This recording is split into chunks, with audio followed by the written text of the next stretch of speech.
Hello, good evening. This is Brother Benson Media, and today is on a Sunday. We are blessed to have this opportunity. Just as we've always done, we are going to have a conversation, of course, based on what is trending today, the visit of President William Samoei Ruto to Homa Bay a day after he was in Migori. And of course, apart from that, we'll also have a discussion on anything else that shall come back, and especially those which are related to politics. We saw the body of the late Cyrus Jirongo was also airlifted to Kitale airstrip and, of course, taken to his rural home. A move that people are having a different view on. We'll also have a look at. We'll also have a discussion on that, and of course, after that, we'll take all the questions that will come from our commentators or the people who are watching at the comment section. Before we start, allow me to welcome everyone. Allow me to welcome Miguda and Msimamo. And of course, everyone who is watching us at the comment section, just acknowledge your presence over here. We appreciate. Miguda, you can tell us siku yako imekuaje, na tena you can just say hi to our viewers as well. Hi everyone. My day has been good. I appreciate God and thank to Almighty. Hope you too have been good, and also wish our friends, relatives, wherever they are, good health and good life. Also want to pass my greetings to Msimamo and Makubura for hosting us, and also to our viewers. Welcome to the show. Okay, thank you so much. Msimamo, you can say hi, natuambie siku yako pia imekuwa vipi? Asante ndugu yangu wa host pamoja ndugu yangu Miguda hapo na wale wanatufuatilia. Siku yangu imeenda bomba, imeenda safi, imeenda sawia kama sahani na kawa. Tunamshukuru Mungu na yeye ndio mweza haswa wa yote. Kwa hivyo tupo hapa haswa kuliendeleza gurudumu, haswa tukitegemea haswa kuvuka mwaka God willing, na Wakenya angalau tuweze kufikia mwaka 2026. Alafu tuone itakuwaje sasa katika anga hizi za kisiasa, maana tupo hapa ngange haswa kuhakikisha kwamba tunayadagua yalivyo. Kwa hiyo ufunguzi wangu ni shukrani tu kwamba kwa wale wote ambao wanatufuatilia, lakini pia haswa kwa wale wote ambao ni mashabiki wetu hapa, kwamba tupo kwa ajili ya kuendeleza hii show bila kinyongo, bila wasiwasi, bila bugdha yeyote. Asante.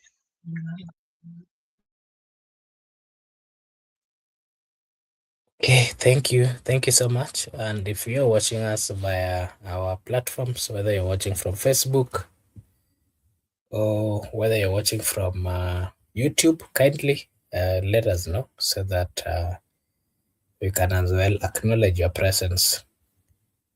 Yeah, so just as the topic goes today, I want us to just have a discussion on the topic that is over there. We saw the president has been in Luo Nyanza, he was in Migori, and then today he was in Homa Bay. And we saw the president has openly confirmed that he's willing to work with ODM ahead of 2027. And of course, we've also seen Dr. Oburu Odinga, who is the party leader of ODM, as well signaled readiness for such coalition. And we saw the talks revolving around merging the UDA party and the ODM into a power sharing government. But some of the ODM members are demanding a clear demanding clear guarantees before committing, while on the other side, we're also seeing another version of leaders having a different view. Some of them are saying that would be the worst. coalition. And so I want us to just get into the discussion. Yesterday, the president was in Migori, and we saw while he was in Migori, declared he wanted a fresh agreement with ODM for the 2027 government. And he also warned ODM that internal division will weaken their bargaining power, urging them to consolidate before coming up to decide on the right way that they're going to go. But we've also seen the president has expressed confidence, not once but several times, that his rivals, including Kalonzo Musyoka, Martha Karua, Eugene Omalwa, Fred Matiang'i, cannot beat him in 2027. And of course, he's saying that ODM is his preferred partner. And with the combination of ODM, there is no one amongst those in opposition that will beat him. So the first question that I want to bring forth to you is, Miguda, what is your take on the president's take on merging the UDA and ODM, and the reply that is getting from the party leader and the party officials, including the chairperson, that is the governor? We saw the governor spoke positively towards that conversation. We saw the Senate as well said that ODM is ready for that particular union. What is your take, Mr. Miguda? My take is very simple. Those are just normal arrangements in politics. In politics, you have to engage with the different coalition, more so Kenyan politics, because from the historical perspective of it, mostly we are headed to coalitions. Most of the government which has been formed before, they are coalition governments, whereby you bring different parties together, therefore to form one government.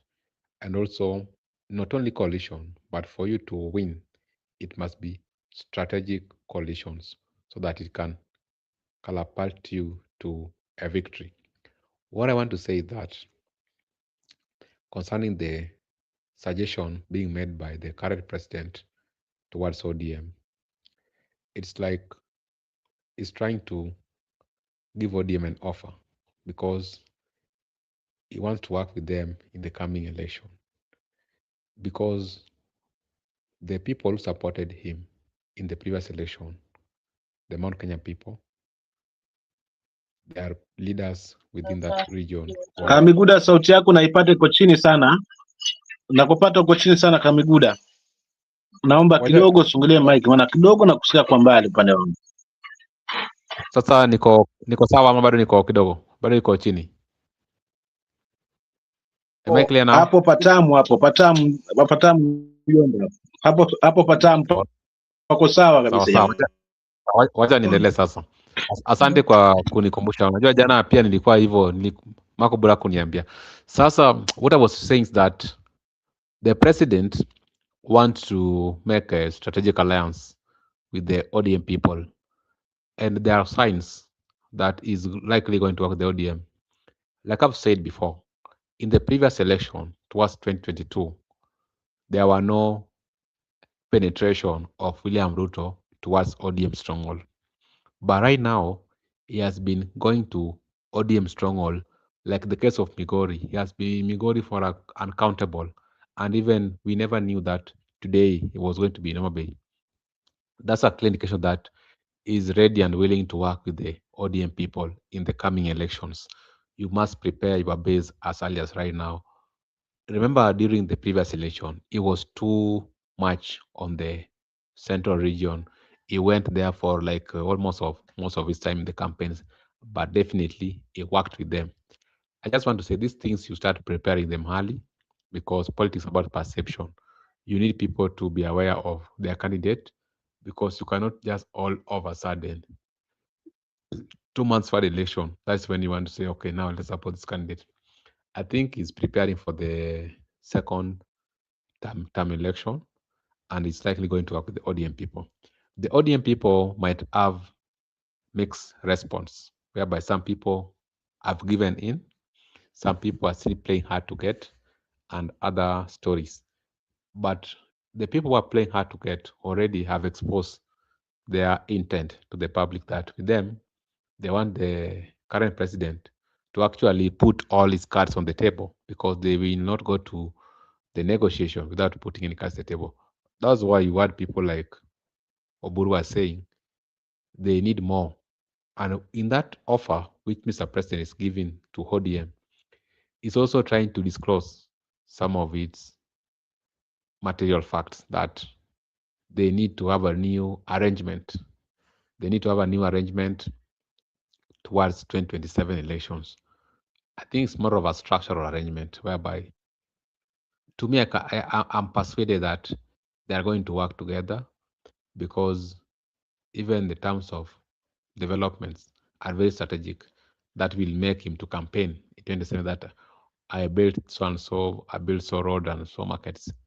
That's why I want to say that the offer by Ruto can be taken, but likely ODM also willing to work with him because of the current political dynamics in the country. That's how politics are.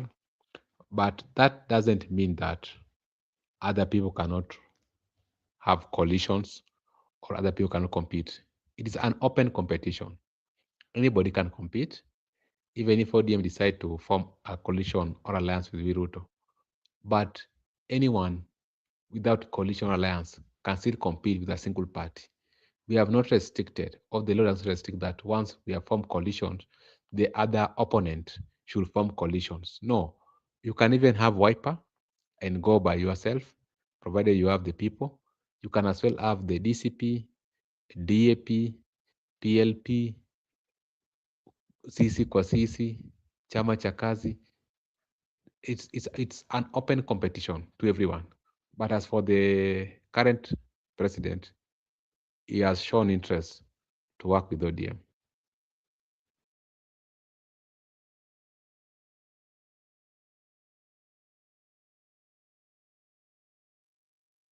Thank you so much.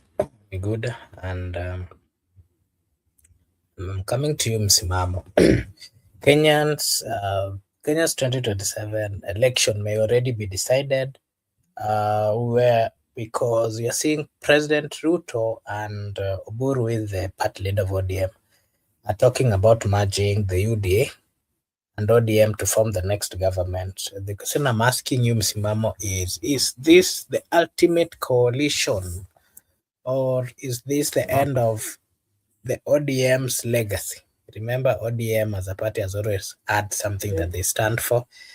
They has always have a way on how they, how they operate.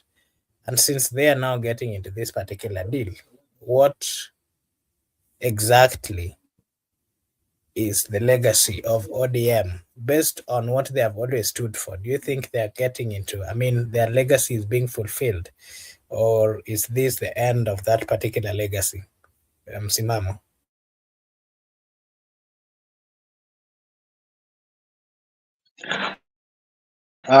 Asante kaka kwa swali lenye tija, swali liloenda shule hilo. Kwanza mimi kama msimamo nitabaki kwenye msimamo wangu kwamba hawa wenye hii sarakasi ya sisi tumo ni wanasiasa. So wananchi ndio tumetekwa nyara sasa, na sina tumo, sisi pia tumo. Lakini kikwangu mimi nasema hivi, kufanya kazi, kuonyesha ishara kwamba yuko tayari kufanya kazi na ODM, kwangu sina shida, kwa sababu kisiasa miungano ilikuwepo tangia awali na itakuwepo. So kuungana kwa huyu na huyu sina shida nako mimi. Kwa swala la legacy hapo, kwamba hii legacy itaendelezwa, si kweli. Nafasi iliyopo ni power. ODM ya sasa inaomuunga bwana huyu mkono ni power. Tukiwa kwa serikali tuko ndani ya power. Kwa hivyo inakinzana na msimamo wa nani atapigana na corruption. Kama hali ndio hii, ya ukuhuba huu ambao tunauona sasa hivi, ambao ukatae ni sawa kidemokrasia, chama hiki na huyu kufanya kazi na huyu, it's allowed, but let's stand for our biggest enemy in this country, corruption.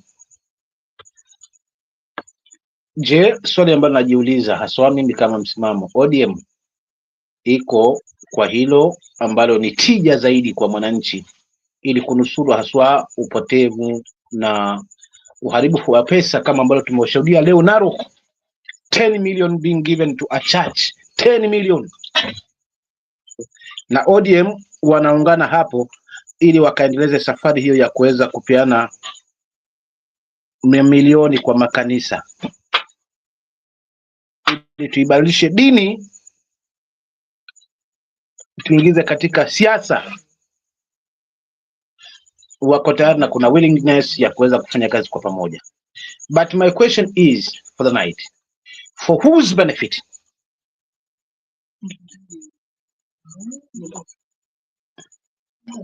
Wale wanasiasa ambao wameunguja kwa pamoja na kuungana na kusema tuko ndani, ama kwa wale wananchi ambao wanatekwa nyara kwa matonge ya mkononi na sauti tamtamu tamtamu tamtamu, kisha baada la hili wimbi la hii kuhuba ufikapo kabla ya 2032 ukuba huu pengine hafla uishe.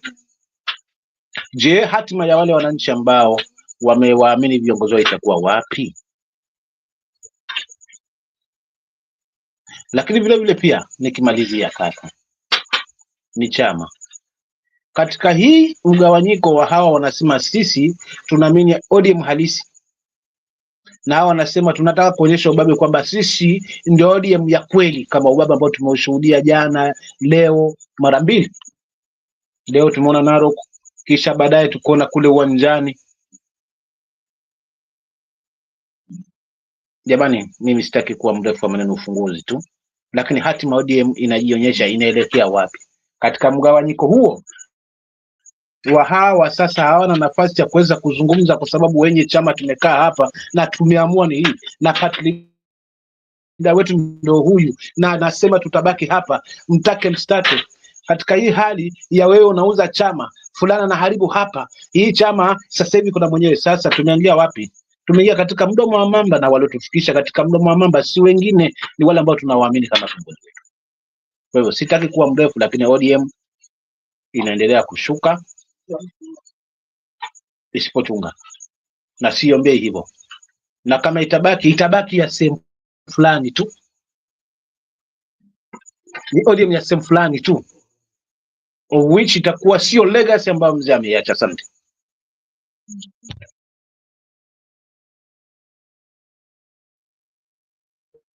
Okay.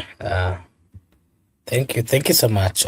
Miguda, the president was in Migori yesterday, and we saw the the party leader of ODM as well, together with quite a number of leaders from the ODM party. And today we also saw him in Homa Bay,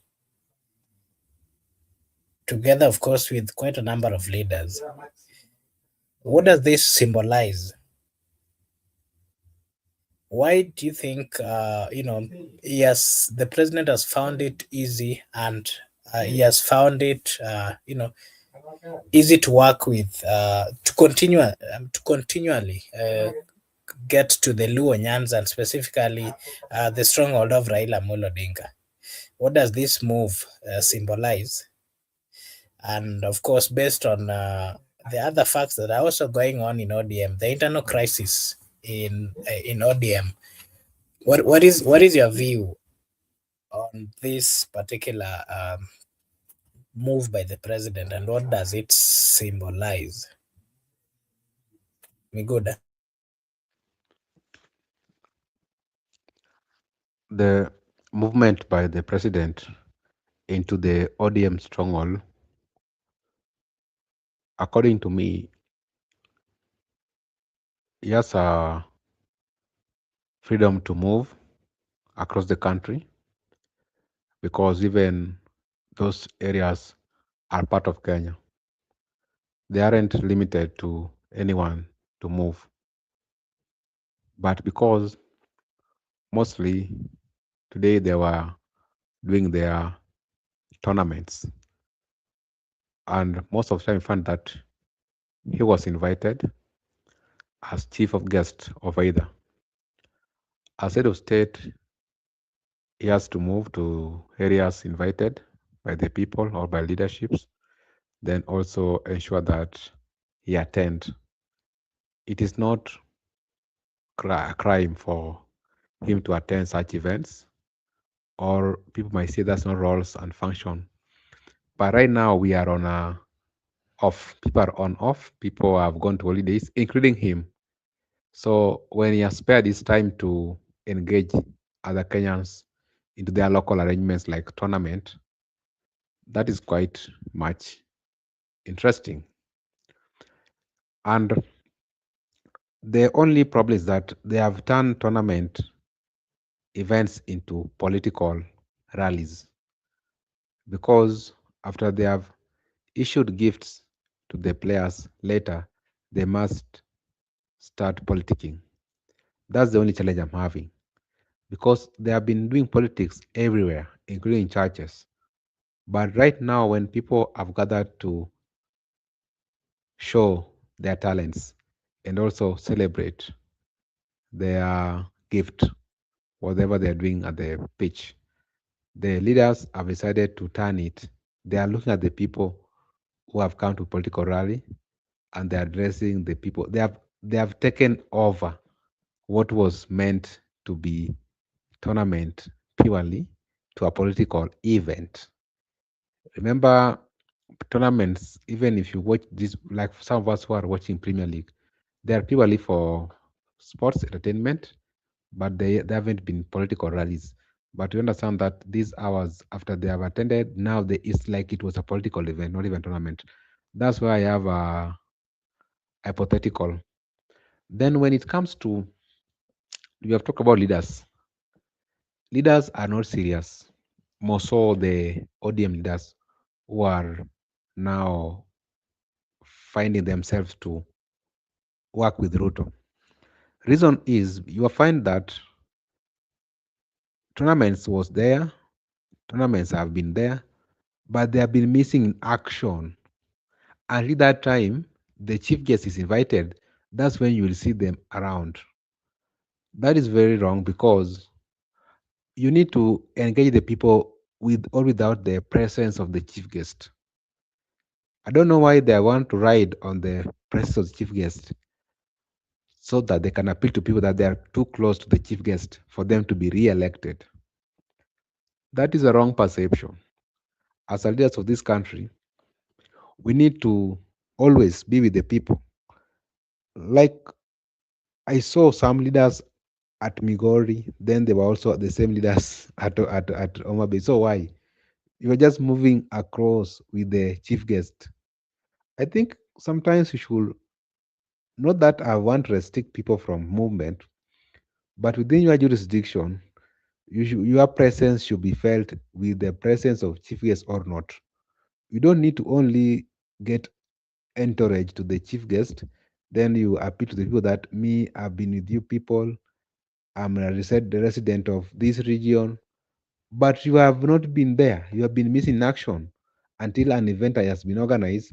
That's why in my initial submission, I institute the word, the people have good intention to have a tournament, but the leaders have turned our tournaments to political events.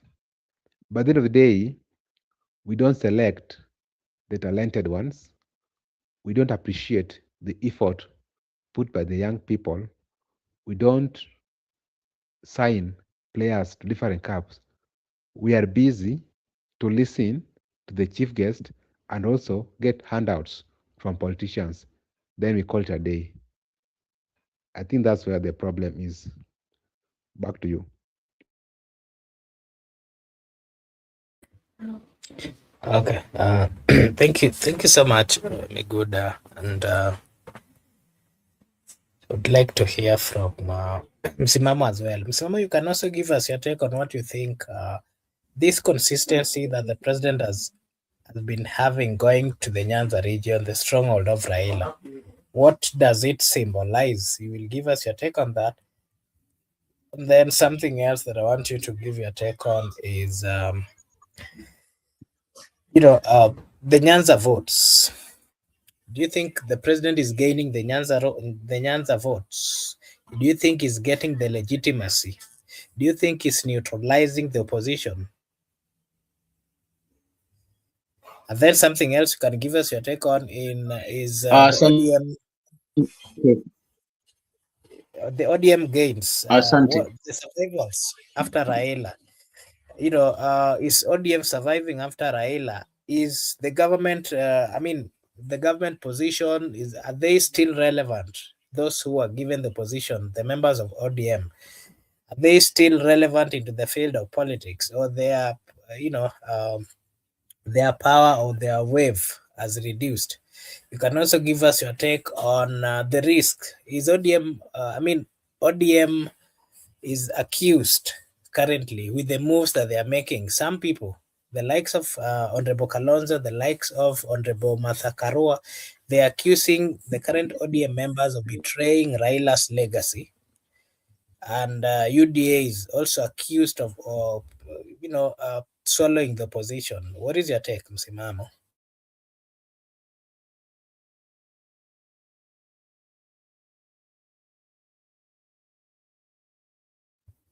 Msimamo? What lags in our country is I'm audible. Unanipata? Yes, proceed. Proceed. Yes. Yes. The biggest problem we have as a country is pure public participation. Hii sioni ikifanyika haswa. Ni viongozi wanakuja kwetu kwa maneno waliowavuga wao, wakayakubali wao, then wanakuja wanatuletea. Hiyo ndio kitu naona. Mwananchi kuhusishwa kikamilifu kwa sababu baada ya kuondokewa, mimi ninavyojua kikwetu huku watu wanakaa kwanza baada ya sumazi ile, kisha baadaye wanakaa chini wanatafakari sasa ni wapi kwa kuanzia, ili kuweza kuangalia hata kama hatutaziba hili pengo kikamilifu, lakini tunaziba angalau hii mianya ambayo itaweza kutuathiri pengine. So wanakaa chini, wanauliza wanafamilia wote, sasa kuna hili, kama kuna deni, kama kuna nini, kuna hili.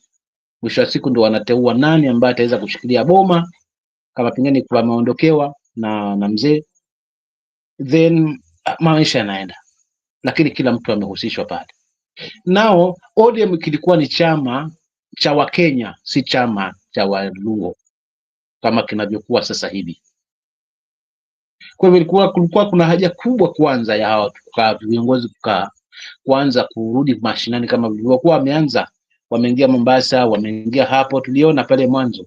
At least wale wafuasi wa ODM wapewe nafasi ya kuweza kujichagulia na wateue viongozi ambao watasimama pale, then kila wanachokipanga wakihusisha mwananchi kwanza, watoe maamuzi. But ni tofauti sasa hivi, ni sisi tuko ndani, baada aseme mimi niko ndani. Hiyo ndo tofauti naiona. Kiongozi aseme mimi niko ndani ya board of government, so nimekuja kwenu wananchi kuwaeleza, naona kuna hili na hili na hili. Lakini sasa unakuta ni sisi, watu wa sisi inakuwa involve na hiyo jamii. Kwa hivyo kosa ambalo kubwa tunalikosa hapa, na ni si kwa vyama tu, ni kwa mambo mengine, hata maamuzi ya kitaifa, mwananchi apewe nafasi yake kikamilifu. Hilo ni la kwanza. La pili, hili uliloniuliza ni kwamba siku zote mwane huku kwa tunasema inamaliza nyoka. Ni wakali kweli, lakini sasa cha ajabu ukiwakuta uwezi wakuta watatu kwa pamoja kaka, unakimbia. Ukiwapata watatu wanakufuata kwa mpigo, kukai hapo. Lakini cha ajabu utamkuta ni mmoja tu Sasa pamoja na sumu yake kali lakini ni rahisi kuweza kummaliza. Ndio ODM mnavyoiangalia sasa hivi, kutoka iondokeo na baba, kila mtu ana sauti yake. Huyu anakuja na laki, mimi baba mara ya mwisho aliniambia hivi. Huyu naye anakuja na laki, mara ya mwisho baba aliniambia hivi. Huyu anakuja na laki, baba mimi ndiye ambaye namjua zaidi, maana nilikuwa naye hapa. Sisi so katika hii hali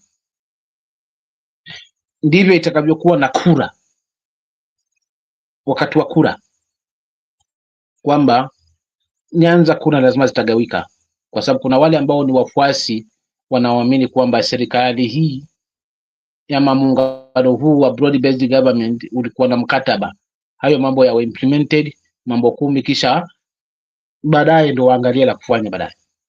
Kumaanisha wako kwa serikali, ni expertise ndio ambao walipelekwa pale, so wao wana wafuasi. Lakini kuna hili kundi kubwa ambalo limezuka sasa hivi ambalo lina ukelele mwingi na halitaki kushindwa on daily basis, wanatafuta kila mbinu waonekane kwa media.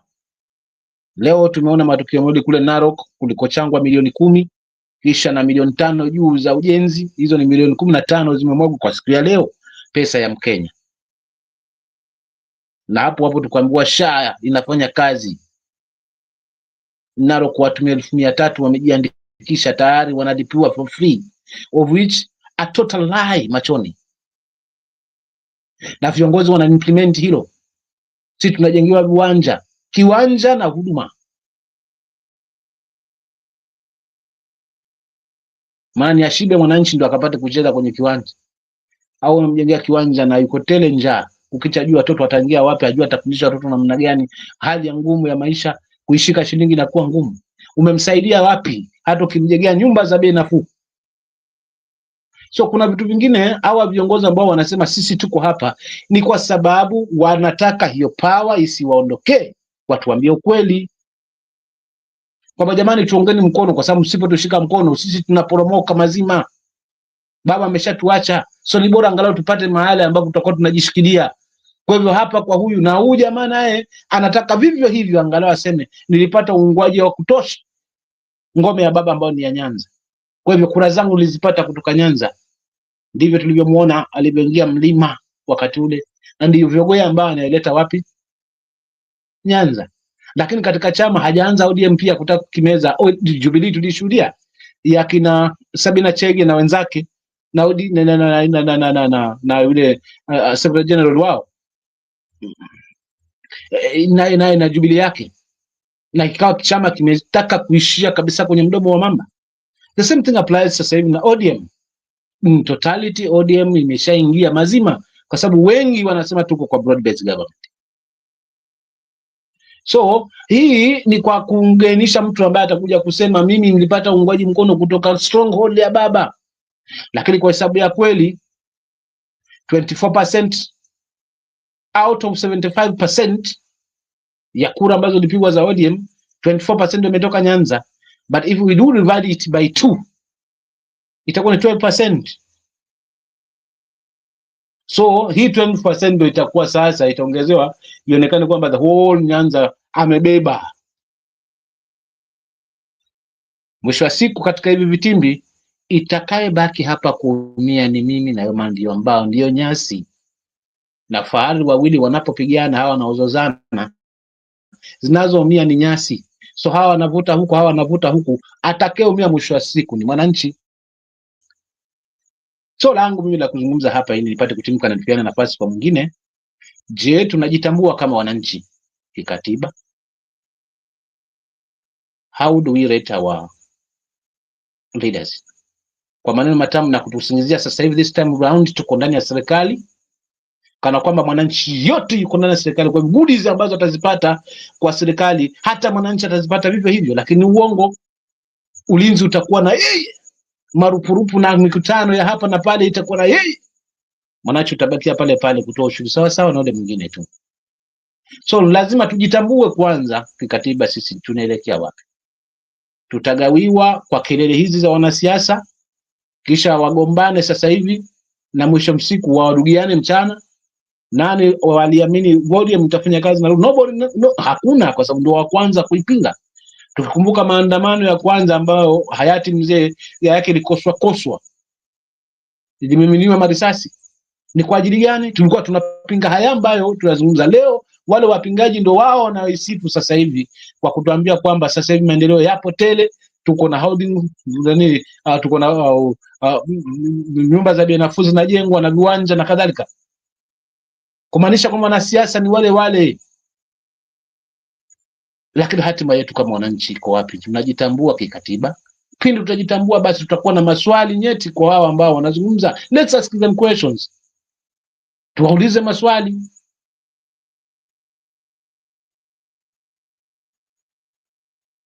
Hilo nitakwamia hapo kwanza, nipate kumeza mate kidogo. Asante.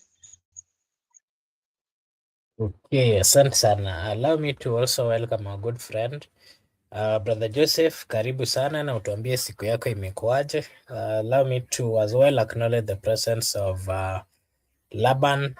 Thank you so much, Laban. And there's also Rehema Dangeis. Thank you so much for also finding time to join us. We really appreciate. And Joseph, you'll come and say hi. And as you come, we are just trying to give our views over here on what is happening. And part of the topic, as you can see, is what is happening in Luo Nyanza. Yesterday, the president was in Migori, and today he was in Homa Bay. And the Kenyans 2027 election may already be decided because you're seeing the president and the party leader of ODM are talking about merging UDA and ODM to form the next government. The question I'm asking you, Brother Joseph, is this the ultimate coalition, or is this the end of ODM's legacy? You'll give us your take on that.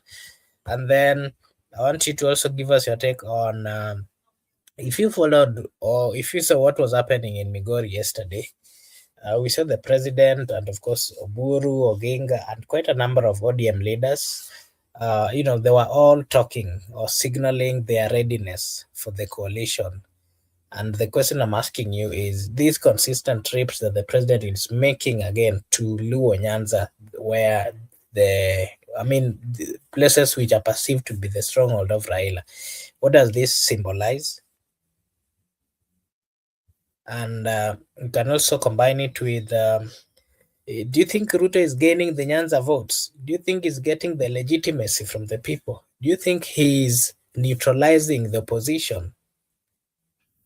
Brother Joseph, what is your take?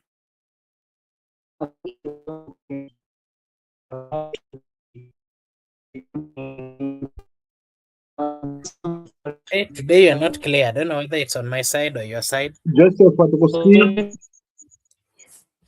Una break sana.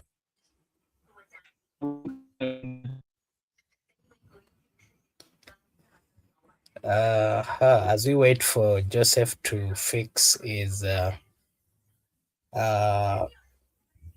internet, allow me to read some few comments here. Kidogo tu kuna kitu nimalizie hapo, haswa swali lako la mwisho kwamba je, unaona kwamba kuna juhudi ambazo zinaendelea za kuweza kulemaza upinzani mazima upande ule? Jibu langu nitasema bado mapema. Hatuwezi sema tayari kwamba hawa opposition wamelemazwa, na hatujajua nao watazuka na yapi. Kwa hiyo kwa sasa hivi kusema anafanya kazi vizuri kwamba ameingia mazima, hatujajua outcome yao. Wengine ambao wamenyamaza pia watatoka na wapi? Kwa hiyo wacha tuone kwanza, as from January onwards mpaka February nini kitakuwa hapo, then tutakuwa sasa tumejua haswa mazima kwamba nani kachukua ngome hiyo, nani. Like for the time being siwezi nikasema labda opposition huyu amegain ama huyu amerudi for the time being, kwa sababu bado ni cheche za maneno. Juzi Sifuna alizungumza haya, na siku mbili hizi nayo tumeona misururu ya mikutano kwa wale ambao wanaamini wameachwa kwa broad based government, wakijaribu kuwarai wananchi waamini hilo kwamba waliachwa hapo. So for the time being sitaki kuwa mnafiki kwamba niliongezea kwamba nani kalemaza ama nani kalemazwa hapa, kwa sababu hatujajua pia watatokaje haswa na United zina yapi. Asante. Okay, thank you so much. Joseph, I can see Joseph is back, and Labania is saying that ODM was formed to capture power and promote democracy in Kenya. And Nyamu KM here is saying Lunyanza is confused and Sasa hence finished. But can you let us watch this with some popcorn at hand? Msimamo, you wanted to say something before I let Joseph come? ODM, it has been formed to capture power and democracy, meaning hata wakiona corruption inaendelea, they have no problem with that at all. Wakiona ufisadi unaendelea, wao hawana shida. Shida yao kubwa ni kucapture mamlaka na democracy, na tunahitaji taifa libadilike. Really? Anyway, wacha niachie hapo kwa sababu naona wenzangu wapo. Naona Joseph amerudi. Asante. Thank you. Brother Joseph, karibu sana. Umepotelea wapi?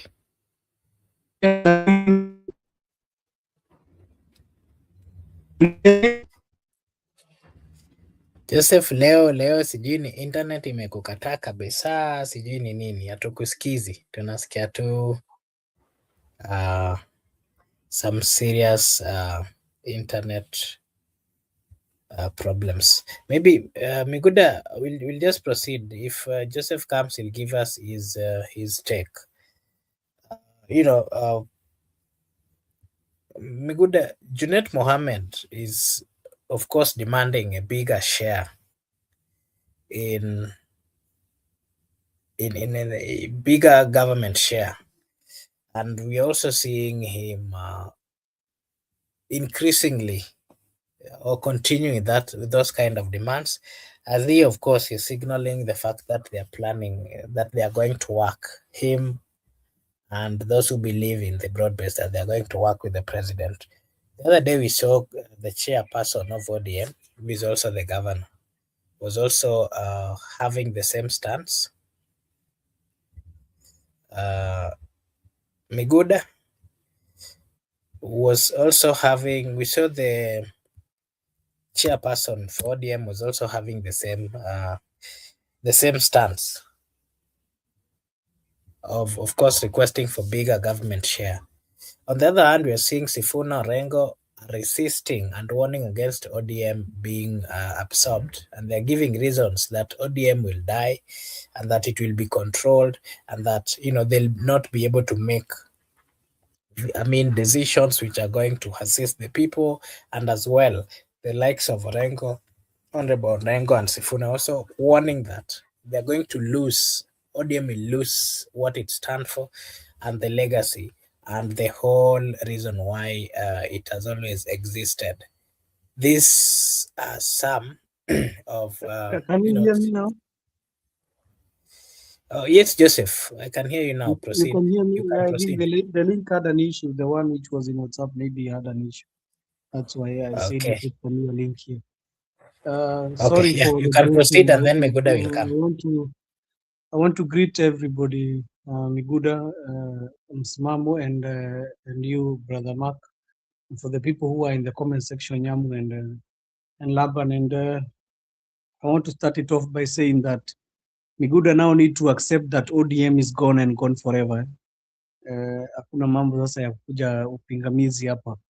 We have already seen ODM has, there is those saying that people are saying it has been sold to the highest bidder in every part. The people who are supporting the broad-based are saying it has been sold. It has been sold to the other side. Then the other side is saying it is being sold to Ruto. But one thing is certain, we cannot talk about Nyanza. We are going to be talking about Luo Nyanza because Nyanza is inclusive of Kisii and Nyamira. And the one thing I want to answer Laban and tell him, he needs to talk about where he comes from. And I see where he comes from. It is a tricky affair for ODM.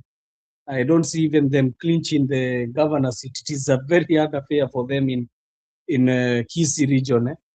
So I've seen today and yesterday what has been happening. And if we are true to our words and true to what Raila said, his last comments, he said that ODM as a party was to field a candidate in 2027. So who is lying to who? You need to take the last words of Raila, because everybody is saying that he was spoken to by Raila using the phone. But the thing that is certain is what is last word. You always take the person's last word. I see even when they went for the service of Jirongo, they were saying, I'm going to take the last words that Jirongo spoke to me, or what they spoke, or what he spoke in the media, or where people in the social medias. And if we take the last comments of Honorable Raila Odinga, we'll see that it was about ODM fielding a candidate, and their discussion was to end in 2027. So I think the people who are after this, they are about to go on the wrong side of what the late Raila Odinga had said, because he has said that ODM should field a candidate.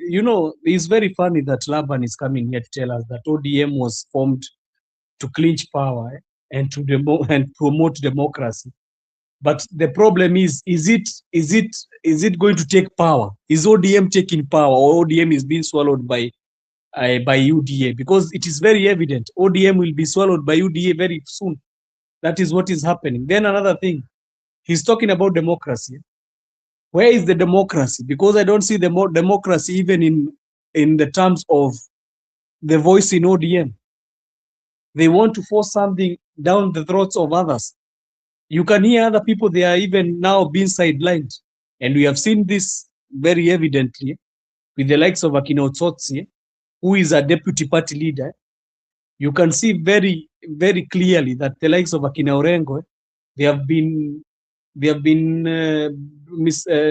sidelined by the so-called people who are trying to push this narrative of theirs.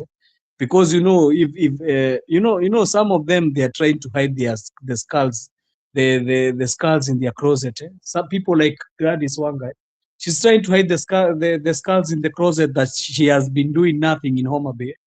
And then the people of Akina Kaliba, of Akina Mbadi, and the other ones, Akina Joho, they have been trying to fight for their stomachs, which is them to remain in as CSs. I think hii kitu inakuwaga na utamu mingi sana. So one thing is for certain, ODM is going to break. And when the ODM breaks, what will happen? What are the scenarios of ODM breaking? We are talking about what happened in Homa Bay and Migori. We are forgetting that will happen. And what will truly happen is two things. ODM might be left to be a regional party, and more so it will be a Luo regional party. And then it is going to split from other people, and the other people, you are going to see them, the likes of Akina Otsotsi, they are going to go their ways. And the likes of Akina Babu, because they are forcing for this thing, you see them even they are trying to find new outfits. So what will happen in ODM in these other places like Nairobi, like Western, like the coast, and places like Turkana? Raila had tried to make ODM a national party, but these people are trying to make it a regional party. And if you see the likes of the people who are talking, just go and check them. All of them, most of them, isipokuwa tu mama moja niliona hapo ametoka coast, all of them, you hear they are speaking one language and they come from somewhere. So it's kind of becoming a regional party.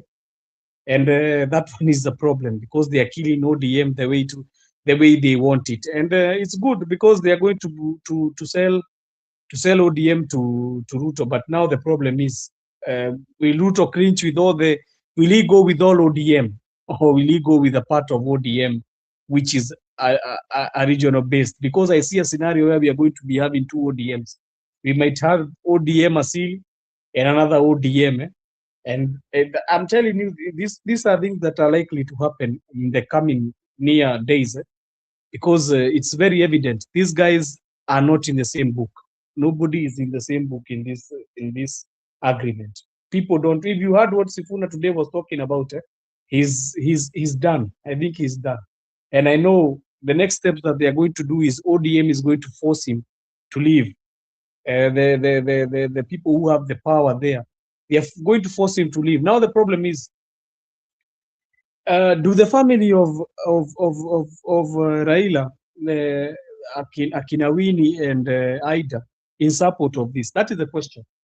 And the other question is, what is the benefit of Ruto taking ODM, Luo Nyanza only, ODM, and leaving all these other regions? Because most of them are going to feel they are disenfranchised. I heard Wanga talking about developments in Homa Bay. So if you're talking developments in Homa Bay, what about the people who are in ODM, who are in Western? What will they be talking about? The people in the coast, what are they talking about? I only see Joho is the one who is getting happy because he's a cabinet secretary. But do the people of coast feel the developments being brought in coast? Then another thing to, as I end up, because I did not come here to talk too much, the other thing is quite clearly, Ruto, when he needs something, he's going to be there for a long time. He was there in Mount Kenya for almost 3 years. So do you think there's something different that he's doing that he did the other time? He's just doing the same script that he did in Mount Kenya. So what happens after that? If for example they are able to give him the presidency, do you think that they are going to have a better deal? Will they be having a better deal if they are going to be having an opposition who is going to strike a deal with Ruto if maybe he wins the election? Who is going to be disenfranchised in this whole situation? So I think people should check this thing keenly. I think Biguda is here, is an ODM member. And I think now already tunajua sasa wameshapelekwa ile side ingine. So I think now he's going to start saying two term, as Laban says, already the deal is signed. So that was my take. I did not have too much to say. Miguda, utatuambia kama utaendelea na two term ama huko.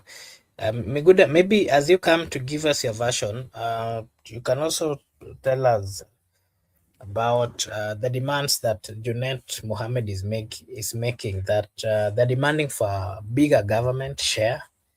And on the other hand, we are seeing Sifuna Orengo are resisting and warning against being absorbed. And they're saying that if ODM joins the government, then they're going to lose what ODM stands for. They are also going to lose the legacy that ODM has always stood for. And in one or another, they're also saying that it is a way of not respecting the people who have stood with ODM. You will give us your take on that, Migoda. And then something else is, remember, we've always known Raila has always stood for something. He has a legacy that is left. So the question I want to ask you that you can give us your take on, Migoda, is ODM betraying his lifelong opposition stance? All those things that Raila stood for as a person. Migoda, you'll give us your take on that. And then if you look at ODM and then we compare it to the other parties like the CCM in Tanzania, the NRM in Uganda, these parties absorbed. We saw that they absorbed the rivals to secure power. Are we also witnessing the same in Kenya, where UDA is swallowing or absorbing other political rivals to secure power? You can give us your take on that, Migoda. And after that, Msimamo will also give us his take, and then I'll just come with one question, and then we'll call it a day. Migoda. Okay, thank you. First, let me also welcome my good friend Joseph Karaoke to the show. And before I respond to your question, I'm glad that the statements have come from Joseph, not from me. So I haven't said two term. So that one must be understood. They are from Joseph, not me. Me, my stand will be, or my fate will be determined in the near future.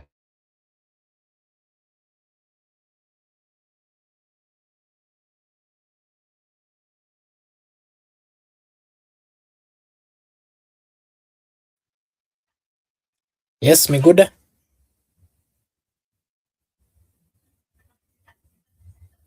Miguda either. I think Miguda is having a problem with this network. Maybe Msimamo, you can pick and give us your Asante. Mimi nitaungana na ndugu yangu Joseph amelidadavua vilivyo. Unajua siku zote katika mchezo wa draft alio nje ndo anaona mitego ajabu kuliko alio ndani kwenye mchezo. Kama kuna wale washabiki wanaocheza draft, basi ushabiki uko nje ataona mitego hapo, ungekula 3 ungefanya hivi. Sasa ungekuwa unaongea mambo na king. Lakini sasa wale wako hapo ndani ndio inakuwa kibarua. So hapa kaka amelidadavua vilivyo, na huo ndio kweli ulivyo, lazima usemwe. Tukiwa hapa tunazungumzia sasa hivi kwamba hiki chama kimerudi ni chama cha Wajaluo peke yake, tuzungumze kweli. Maana kama ni maendeleo utasikia maendeleo ni huko huko.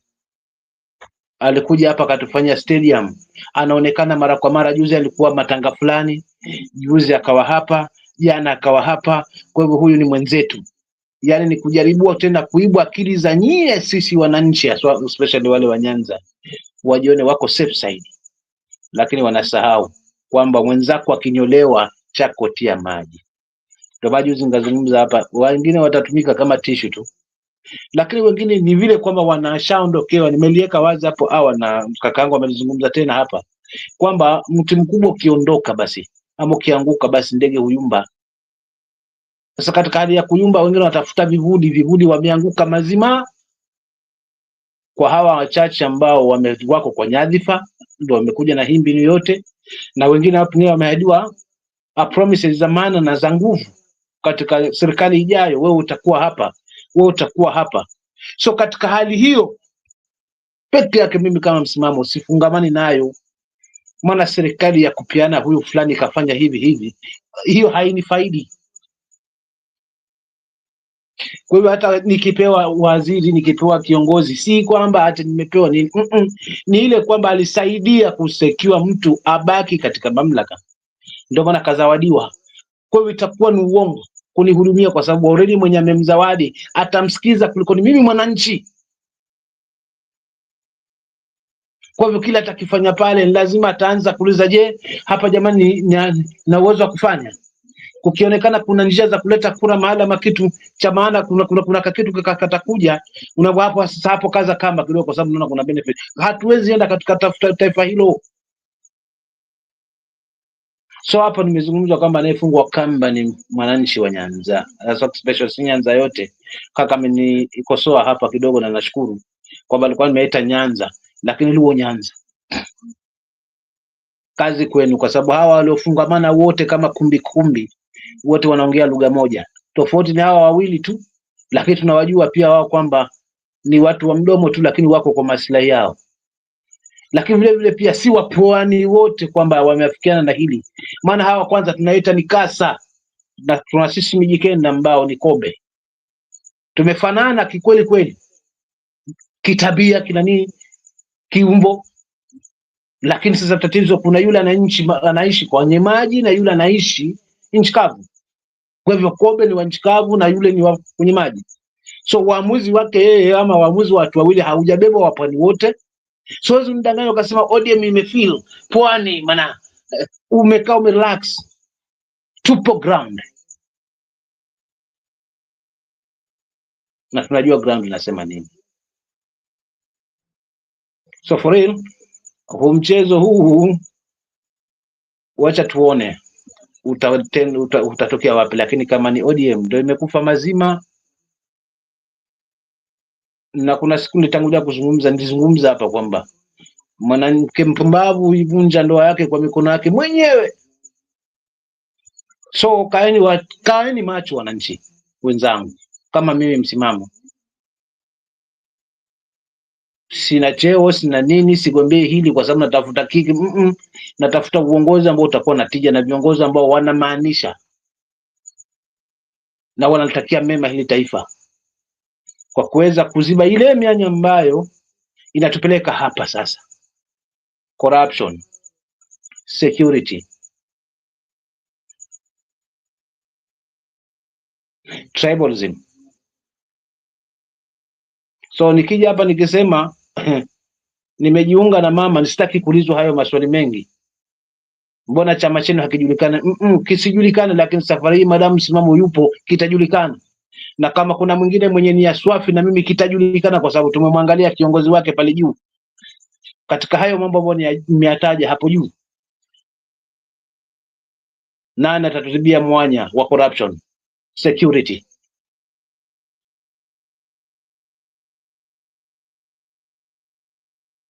Lakini vile vile nani atainusuru katiba ambayo sasa hivi nataka kuchafuliwa tayari mapema? Mmemsikia kauli ya Mdavadi inagusia katiba,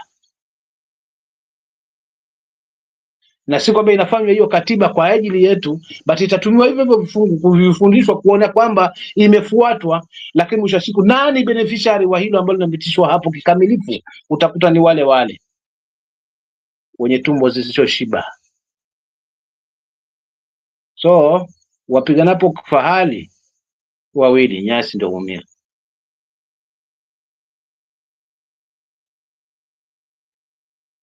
Let's measure wanasiasa kulingana na track record zao. So wakuje na pesa kwa magunia sawa sawa, lakini tusijisahau kwamba hiki ni chambo, na kama ni chambo kinandoana ndani. So baada ya kula chambo kimaliza, unajipata uko kwa mshipi na kutoka ni ngumu. Utaimba tu nyimbo ambayo lazima utaimba tu, na ndio maana wanasiasa wetu wamepatwa katika huo mtego.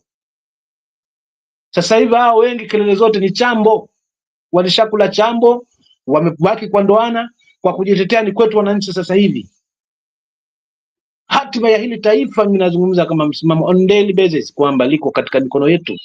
Tukiamua tunalisuka, tutalisuka. Tukiamua tunalinyoa, tutalinyoa. Maana mwisho wa siku hizi kelele zote zitaishia kwetu, sisi ndio waamuzi.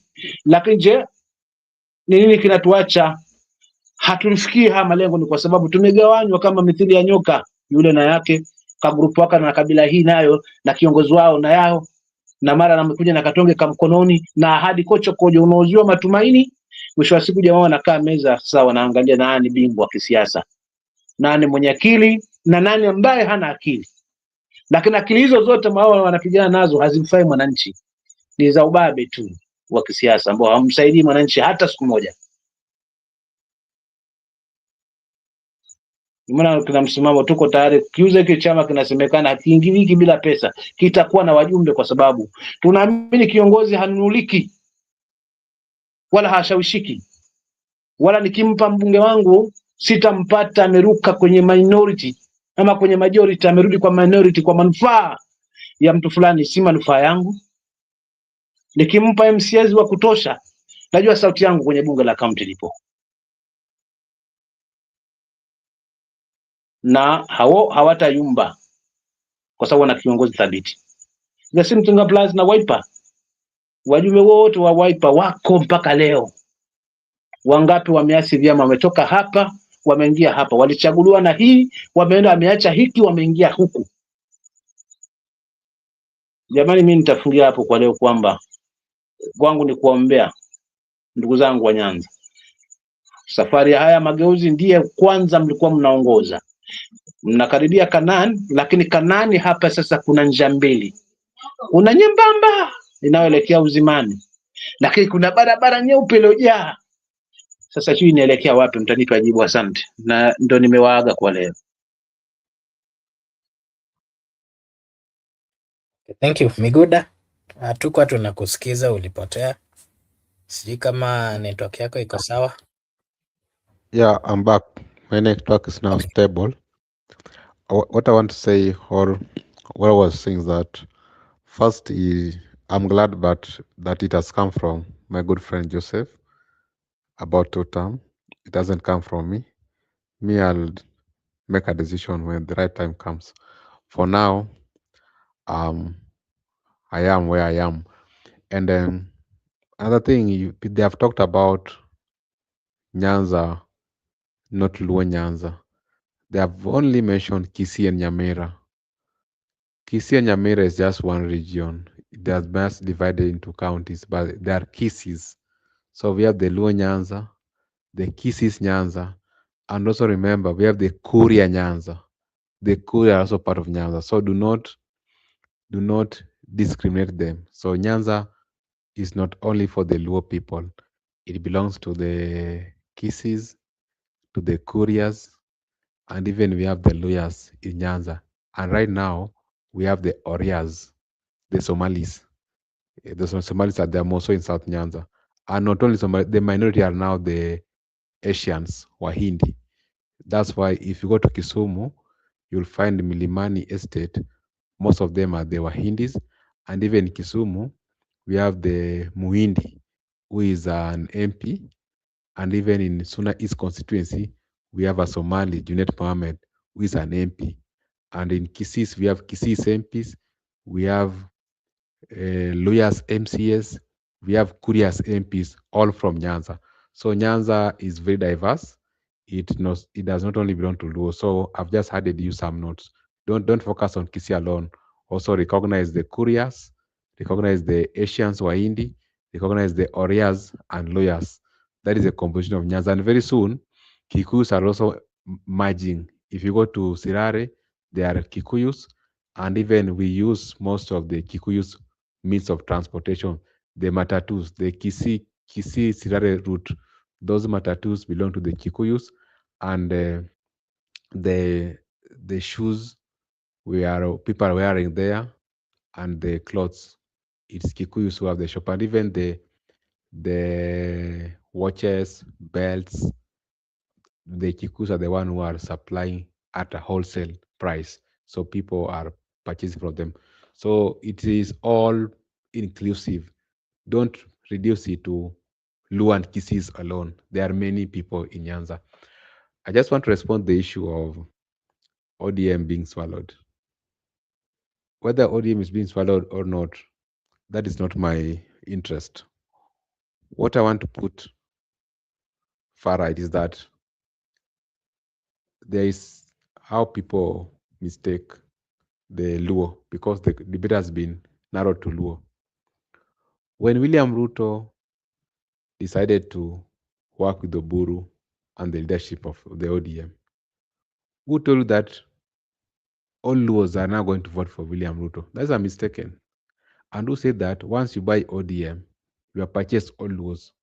Who told that Luos were put in a cage in ODM? I don't think so. Because we have Luos who are in UDA, we have Luos who are in different political parties. But up to now, people are asking, even if you are supportive of Ruto, it's like you are saying that once the ODM is purchased, now all Luos are going to William Ruto. How? I don't understand that. Is the leaders who have been purchased, if that is the case? Or is the leaders who have gone, not the people? You must distinct the leadership and the people. There is this issue whereby people say, if Uhuru purchased ODM, now Uhuru has buy Luos. If Ruto has purchased ODM, Ruto has buy Luos. How? It doesn't make sense to me until someone try to explain for me further. Because to me, I believe that, what if we argue that the Sifuna factor has been purchased by Uhuru and opposition? Does it mean that now all lawyers have gone to Uhuru with Sifunas? And what if the Junet, Wanga, Oburu have been purchased by Ruto? Now all laws have gone to Ruto.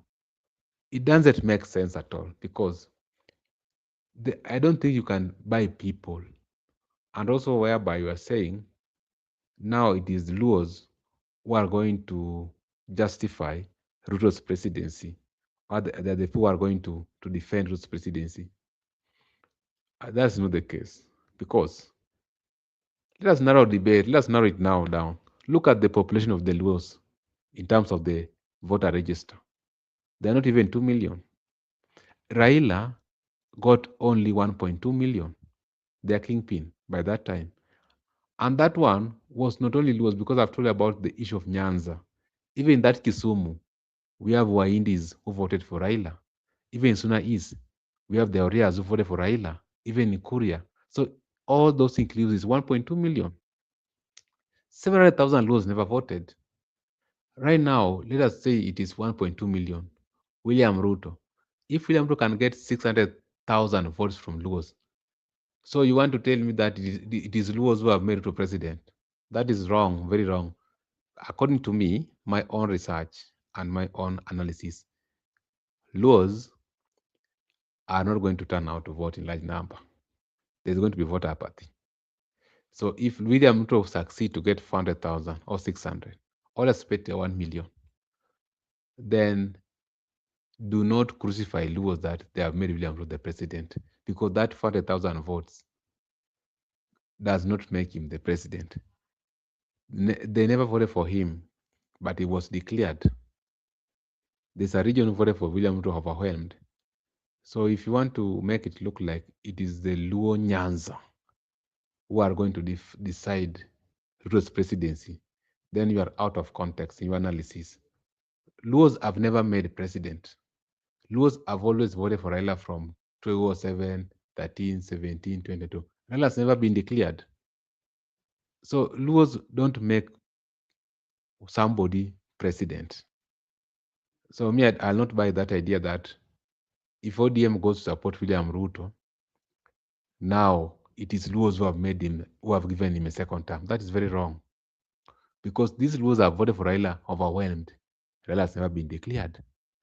These Luos we are talking about, they are not even many in the register. Lawyers are more than Luos in the registers. Cooks are more than Luos in the registers. So if you can arrange a pattern very well, William Ruto will be beaten early in the morning. But this debate of whereby you want to make it look like if Luos are not in the opposition, now Ruto is going to get a second term and the blame will go to Luos. That is very wrong. Luos don't make presidency.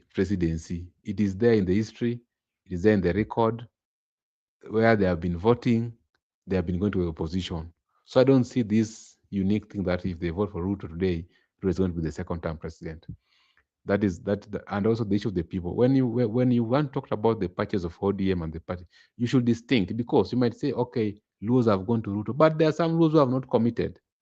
There are some Luos who have not committed. It is the leadership structure who have committed, not the. Don't mistake the people. You know, if you bring your argument that way, you might lose some votes, because some people might, there's some people who just want to get to the polling station and vote him out. But now if you frustrate their independent thought that you have been purchased, all of you, no, someone just decide not to vote. So if you want to make it very interesting, just be specific that certain people have been purchased, not the entire community. You cannot purchase the entire community. At now, all those have been bought. Luo Nyans are going to make it worse for the Kenyans people. That is very wrong, according to me. Luos have tried. They have been in the struggle before. And the fact that Baba is no more doesn't stop them to continue struggling, because they have always means well for this country. They cannot mean bad for the country because Baba is gone.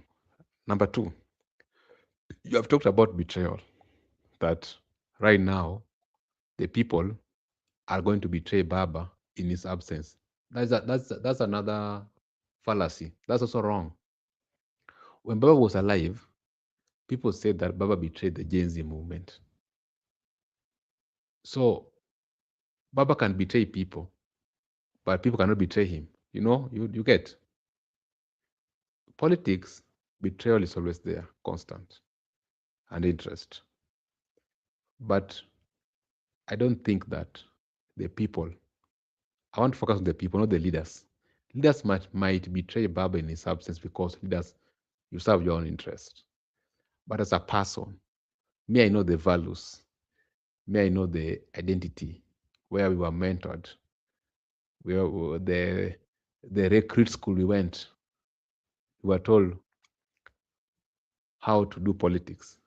We understand what we should be doing, even in the absence of Baba, because we knew at one point in life, Baba will be normal. And even these leaders will be normal. But we must have the principality in you. Our conscience is very clear that we don't support violation of human rights. We advocate for social justice. We advocate for inclusivity. We advocate for equality.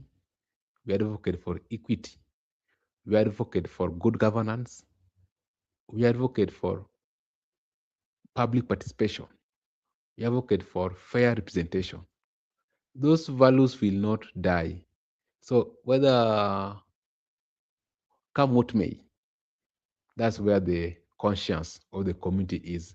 But these issues, maybe the people have been purchased, that is very wrong. That one should not be used. And another one, that the people might betray the spirit of freedom, that one is also very wrong. Marco Buddha, back to you.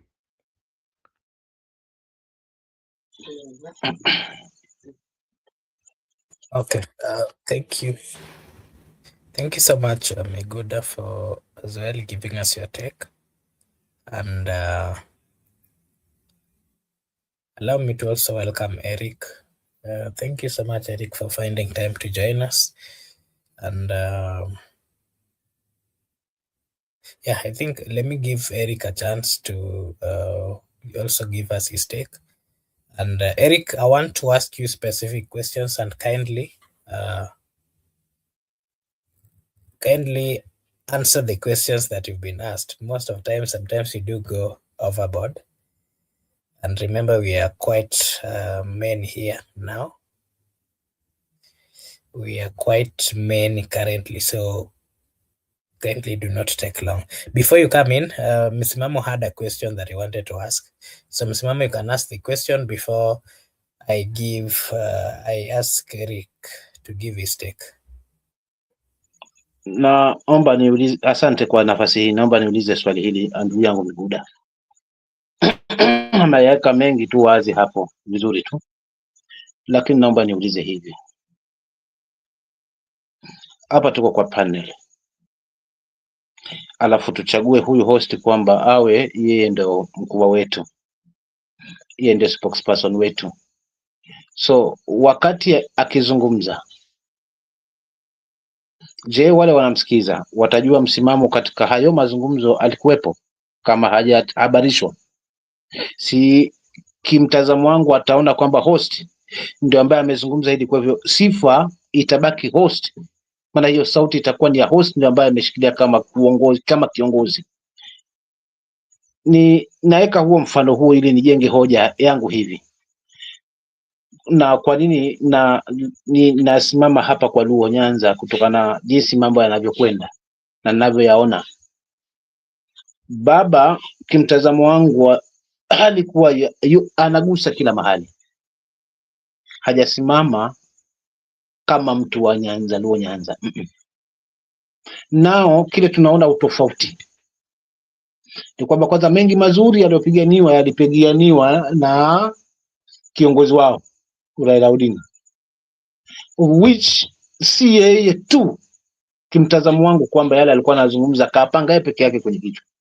Kuna watu walikuwa chini yake ambao ni wapenzi wake haswa mbavuni, na kwa sababu alikuwa na hiyo anaamini utaifa, kuna viongozi wengi ambao wameweza kuchangia, lakini yeye ndio spokesperson, yeye ndio kiongozi, yeye ndio ameteuliwa ile jukumu.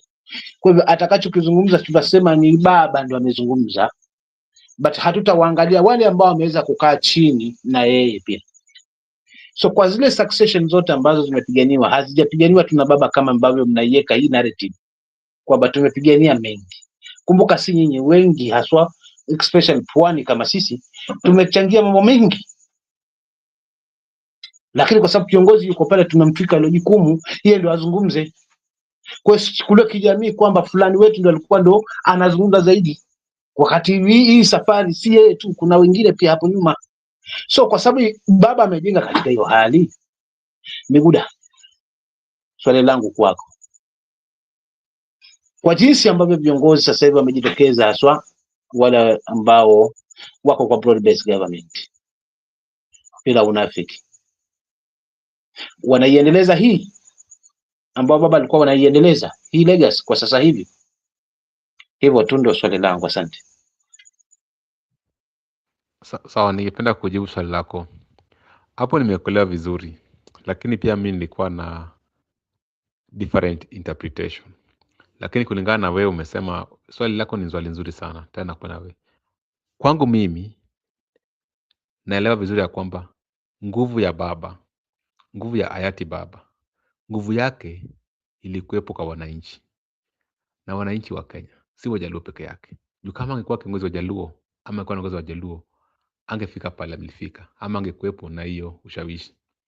Sasa unapata wakati alipoaga dunia, kuna wale marafiki zetu, kwa mfano tuseme wale wenzetu wa Coast ama Western, wao walichangia pakubwa ili baba akuwe na jina, hata wenzetu kutoka eneo la mlima.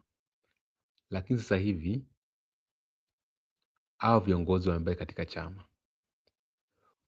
kuna venye hawaja embrace kila mtu katika chama, ama hawaja embrace maono tofauti tofauti. Sasa wanapofanya hivyo, wanapata kuna wale marafiki zetu wako na huru ya kuondoka na kujiunga na wenzao. Sasa mimi nilikuwa nasema hivi, hayo yote nakubali na wewe vile umesema baba alikuwa ameshika kila Kenya, na wenzetu hawajashika kila Kenya, wanachangia pakubwa tu eneo lao la Nyanza, Luo Nyanza. Hapo nakubali na wewe, lakini swali penye nasema ni ya kwamba Wajaluo hawawezi peleka Ruto State House peke yao. Sasa wakati mnasema ya kwamba Wajaluo ndio wanachangia pakubwa kumpatia Kasongo second term, hapo ndio mimi nasema si ukweli. Kama ungesema chama cha ODM, juu chama cha ODM ndio kuna watu wengi, Waluya, Wakosti, Wakisii, wote kwa jumla wanachangia pakubwa kupatia Kasongo second term, hapo ni pole na wewe, juu wao ni wengi na nguvu ya siasa ni watu wengi. Lakini ukisema ya kwamba ati Wajaluo peke yao, ati Luo Nyanza ndio wanachangia pakubwa kupata tu second term, hapo kuna kasoro. Juu Wajaluo kwanza ni wachache, si watu wengi sana, hawezi patia mtu uongozi hii Kenya. Sasa lazima tu distinct ya kwamba kama chama ni ya ODM, ni ya ODM kwa jumla ama Wajaluo peke yao. Kama ni Wajaluo peke yao, hapo mimi siwezi kubaliana kwamba Wajaluo watapatia tu second term. Na kama ni chama cha ODM, hapo nasema haya, kama ni makosa kufanya, ni chama inafanya makosa kwa jumla kupatia Ruto second term. Lakini zati Wajaluo ndio wao wamekuwa wakitaka kwenda Canaan. Si Wajaluo pekee wamekuwa wanataka kwenda, hata Wakosti walikuwa wanataka kwenda Canaan. Sasa tumefika hapa, Canaan ndio ile. Lakini unapata kuna wenzetu bado wako na hiyo mwendo, lakini kuna watu wachache wamekataa kufika Canaan. Sasa wakikataa kufika Canaan, au watu wako wengi katika chama wanaweza fika Canaan. Si lazima wachukue hao wenye watu wamekataa kwenda Canaan. Hapo ndio ningekuwa na moto. Lakini kusema kweli, kuna tofauti kubwa kati ya baba na hawa. Baba alikuwa baba na hawa ni hawa. Baba huwezi linganisha na hawa. Hata hakuna mtu yote kati yao aliai ota ya kwamba atakuwa kiongozi. Baba alikuwa kwa ligi yake na hawa wako ligi yao iko chini kabisa.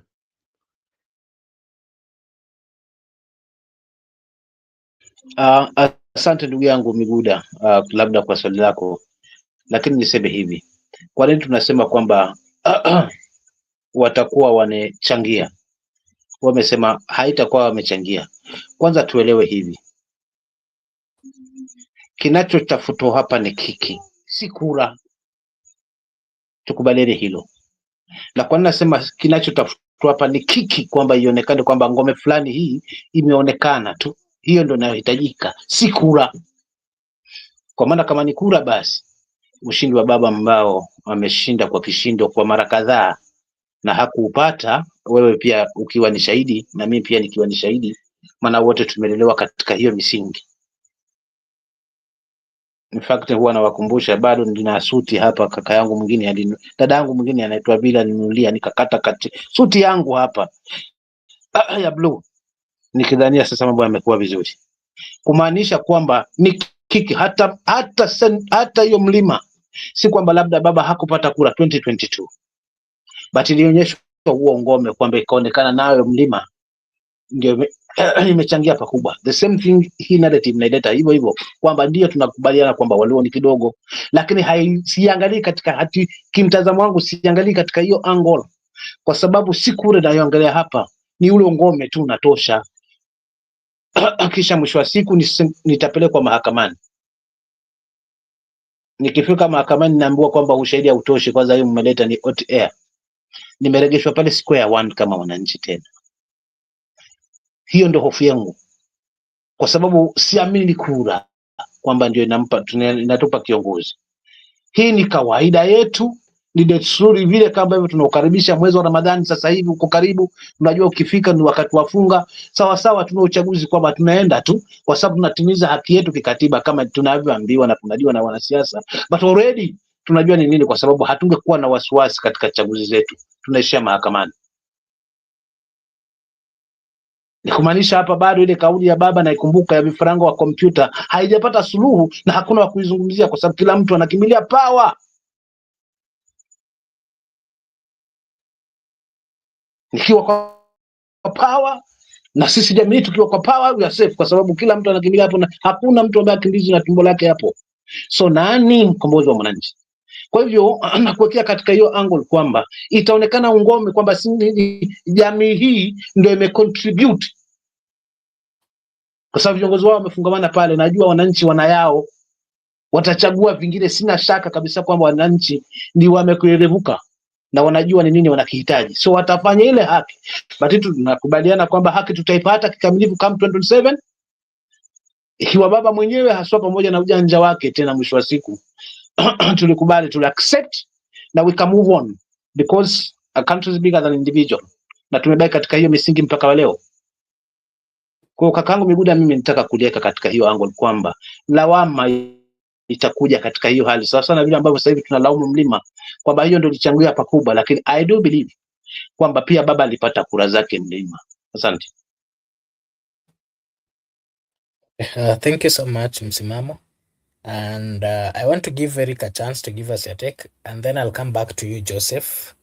And the question I want to ask you, Eric, is what is your take on the president's comment together with the with the party leader of ODM?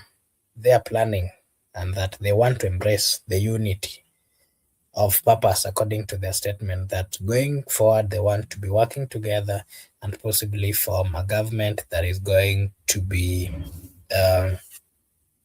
that is going to be a government that is going to be formed by UDA and ODM and the like-minded. You can give us your take on that. And again, Eric, all that which happened in Homa Bay, we saw quite a number of leaders, the same leaders, most of them who are in Migori, were in Homa Bay, and they're all signaling their readiness for the coalition. So the question I'm asking to you is, what is your view on that particular consistency that Ruto is having in Luo Nyanza? And you can also give us your take on why the president is making these moves in Raila's stronghold. And then I want you to also give us your view if the president is gaining votes in Nyanza region, whether he's getting legitimacy, whether he's neutralizing the position in Luo Nyanza. And then you can also give us your take. You as a member of ODM, ODM is being accused of betraying Raila's legacy. Is that true? We are also seeing that UDA is also being accused of swallowing the opposition parties and opposition leaders. And then, Jeanette and the likes are also demanding for bigger government share. While on the other side, we're seeing Orengo and Sifuna resisting and are warning ODM against being absorbed, saying that if they allow themselves to be absorbed, they are going to lose, the legacy that they were left with as a party. And then, Eric, you can give us your wrap on that, and then I'll get to Joseph with a new question, and then you'll all give your views before we close. Eric?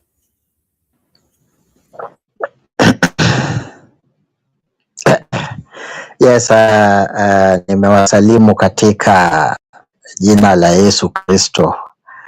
Hamjambo na jioni njema, and I hope you people you are enjoying your holiday. There is question I just want to deal with, very simple. I don't even want to have 3 or 4 words.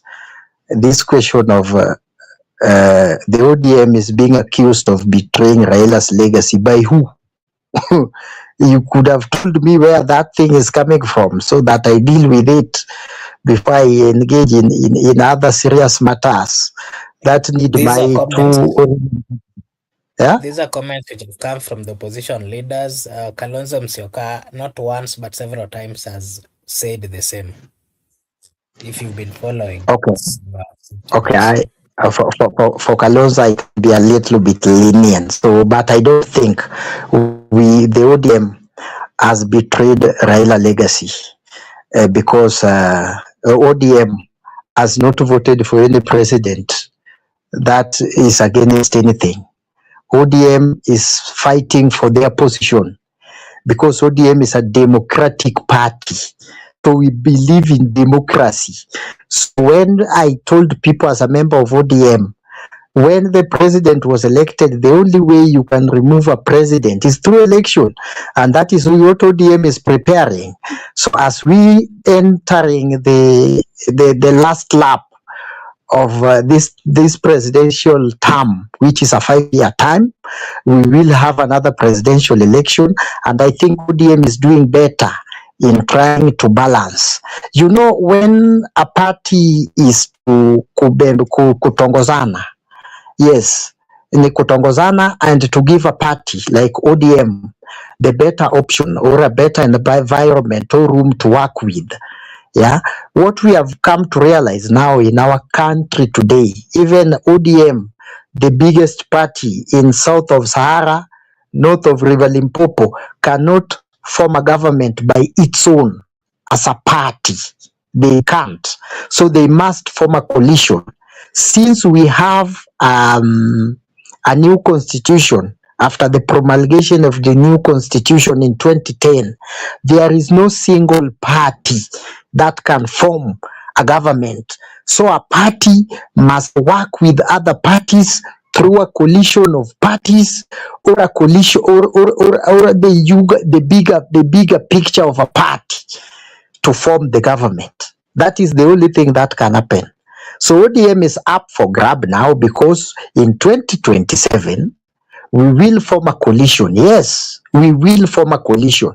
Even our agreement to work with UDA ends with in 2027, which means December next year, 2026, about 4 days to go, so that we less than 4 days to go, we will be in 2026.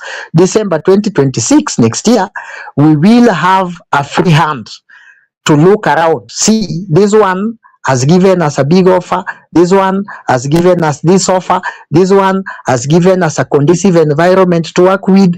That is what our Secretary Party General is saying. We will work with the like-minded party or parties going into 2027. That is what Oburu is saying.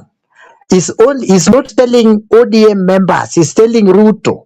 So he's telling UDA, if by that we will do the assessment as a party to ensure that we can work together. But if Ruto is playing the ball higher and is learning fast from ODM, when others are still going around doing the counter blame, you know, ODM will not work with the counter blames. ODM will not work with insults.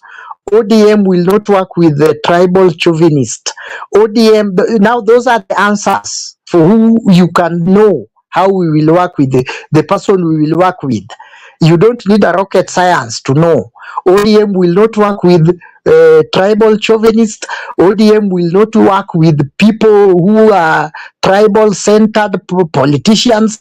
ODM will work with the like-minded people who take Kenya as all nation, where the Masais from Narok, where the Olekina is coming from, are people, where the Pocomos feels at home, where the Rendiles feels at home, where the Digos feels at home as if they belongs to this country.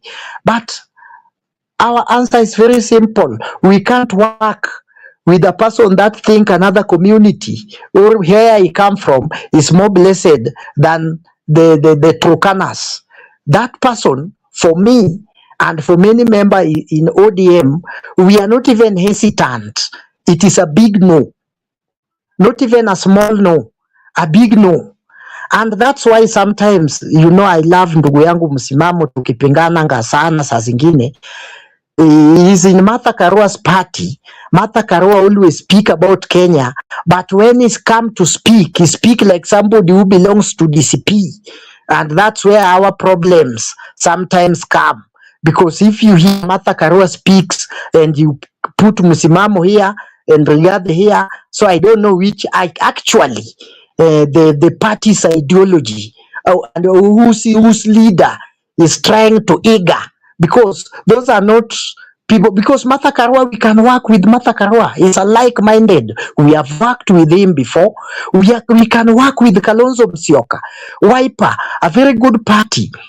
Even if it is domiciled in Ukambani, this party still can stretch its hands to coast. It can still stretch its hands into some parts in Nyanza, in Western, and other parts in this republic. And if you hear or you listen to Kalonzo Musyoka, he's not a tribal chauvinist who is only centered his politics in Ukambani.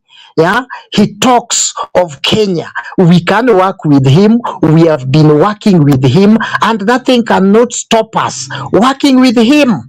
Yeah, so but there are people by their talks, given even 10-30 seconds, we cannot work with them. And that one, I think, by God's favor, we don't have apology. If we want to be vilified as ODM, and always when I talk about ODM, I'm always talking about kutoka Vanga mpaka Migori. Kutoka Migori upite hiyo njia straight up to Turkana, mahali inaitwa Nadapal, na upige kona hapo uingie Mandera mpaka ukuje uconnect na Lamu. Sijaingia Nairobi hii na hii part ya Kenya I'm just giving a picture, because ODM, if I speak about ODM, we are the only party who have capacity, and we border 5 countries. If we have an interest in Uganda, you can only talk to ODM. If you have an interest in Tanzania, we only have ODM governors and senators and leaders who borders those nations. If you want Somali, you go to Wajir, the ODM governor there will speak on our behalf. If you go to Mandera East, that's borders Ethiopia. It is ODM, MP that you will speak with. If you go to Turkana, we support Uganda, we border Uganda, we border Sudan, we border Ethiopia. So our party is a big party. So hii maneno ya mandugu zangu kama Msimamo, unasikia wanakuja hapa kuclaim they belong to Martha Karua, who doesn't speak like the way they speak. If you want to join UDA, ndugu yangu, mimi nitapenda join UDA, patana na Yaga mundu, tutakogana kisiasa, tutapendana kisiasa, tutazungumza siasa, kwa sababu sahi tunafanya kazi na Ruto. Hatuna apology kwa mtu, kwa sababu ndugu yangu, mimi hata shikilia ngoja Msimamo sana. Msimamo yuko hapa na nakujibu paruanja. Tulia nipe muda za kutosha babu, tulia, wanaume watupu, tulia kwanza, si mwanaume peke yako hapa, wacha tukujibu. So wewe Yaga unajikanga na mambo yako kwa sababu nimekutaja ndugu yangu, sasa umewaka. Ngoja kidogo, nitakupea ruhusa ndugu yangu. Usiona mtaja tu hivi. Umeelewa? Hatuna vita. Simama kwako, tetea Unajua kwako. Maana hata siku moja msimamo sita hatutafanya kazi na chama chochote kile ambacho kinahusiana na unyonyaji wa mali ya umma. Ni bora tufanye sawa na yoyote yule, lakini utafanya. Nilikuwa nimebaki na chama ambacho hakilindi mali ya umma. Upo. Kwa hivyo wewe simama kwenye misingi yako kwamba unafanya kazi na serikali na unafanya kazi na UDA, umechanganya hapo, na usitudanganye hapo ati mtafanya mpaka Disemba ndio muamue. Already viongozi wenu washazungumza, wao wako nyuma ya UDA na wataungana na UDA na watafanya kazi pamoja na UDA, maana wako kwa serikali ya broad based on daylight. So tuambie hayo, usituambie hati tunatafuta nani wa kufanya naye kazi. Kwa Kalonzo tutafanya naye kazi, Matakaro unafanya naye kazi. Hapa hakuna mtoto kisiasa.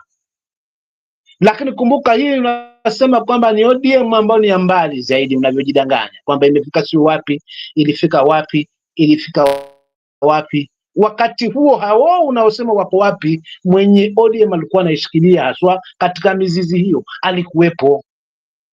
Laiti kama ungezungumza kwamba ni kichama kikubwa kiko hapo na pale, kwa sababu walichaguliwa wakati huyu alikuwa ameshikilia chama, alikuwa hayupo hapo, ningesema sawa, ni kidume. Kwa hiyo usitukane mamba kabla hujavuka mto, na usilipige jibu ndugu yangu, ili hali nyumba inanuka nyama. ODM ya hapo wakati mnasema iko Rivers Limpopo kulikuwa na mitija zake, lakini sasa hivi ODM ya sasa itafikia hiyo River Limpopo. Asante. Okay, thank you so much. Msimamo. Okay, wacha nimalize. Unajua kidogo Makubura, mi sipendangi napeanga mtu muda yake, kanaongea kidogo alafu mimi nitanyamaza.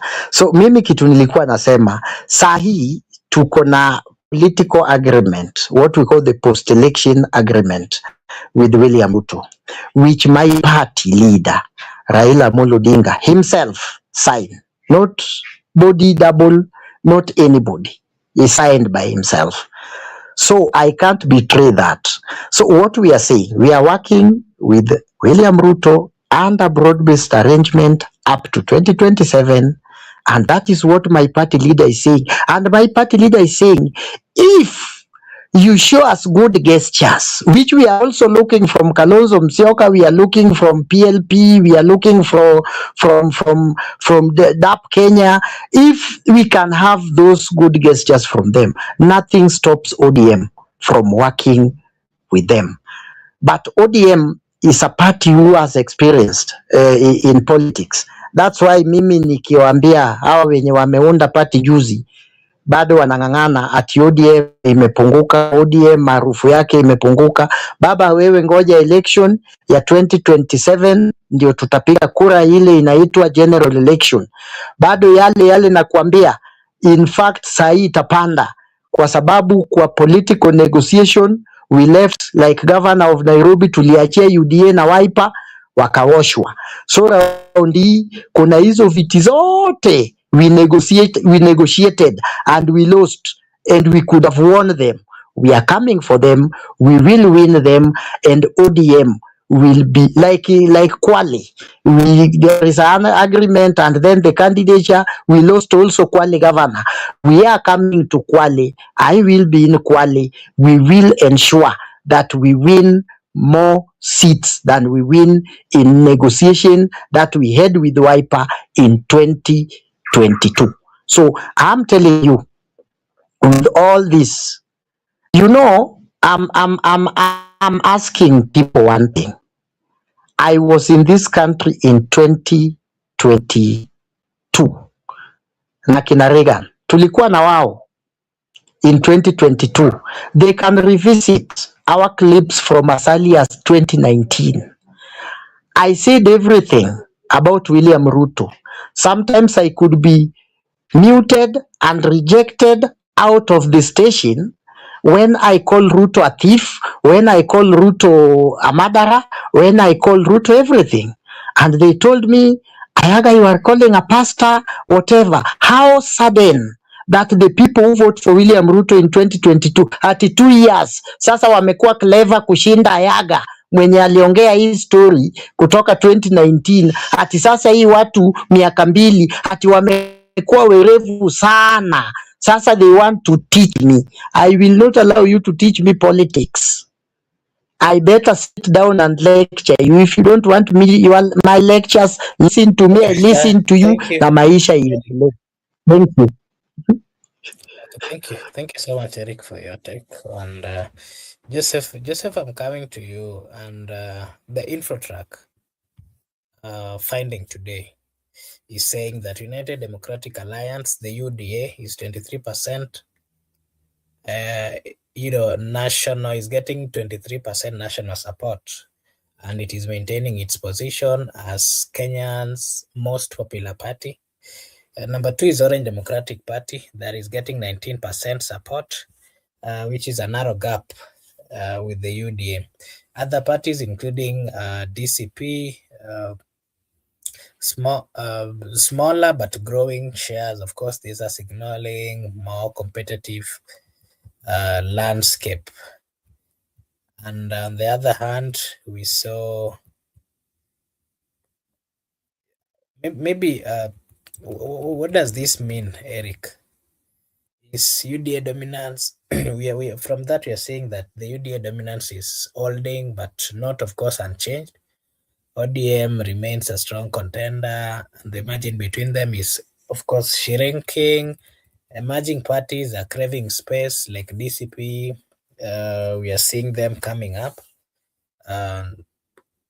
What does this mean if we are supposed to go with this 2027 general elections shaping up with the two parties, the UDA having the higher percentage, and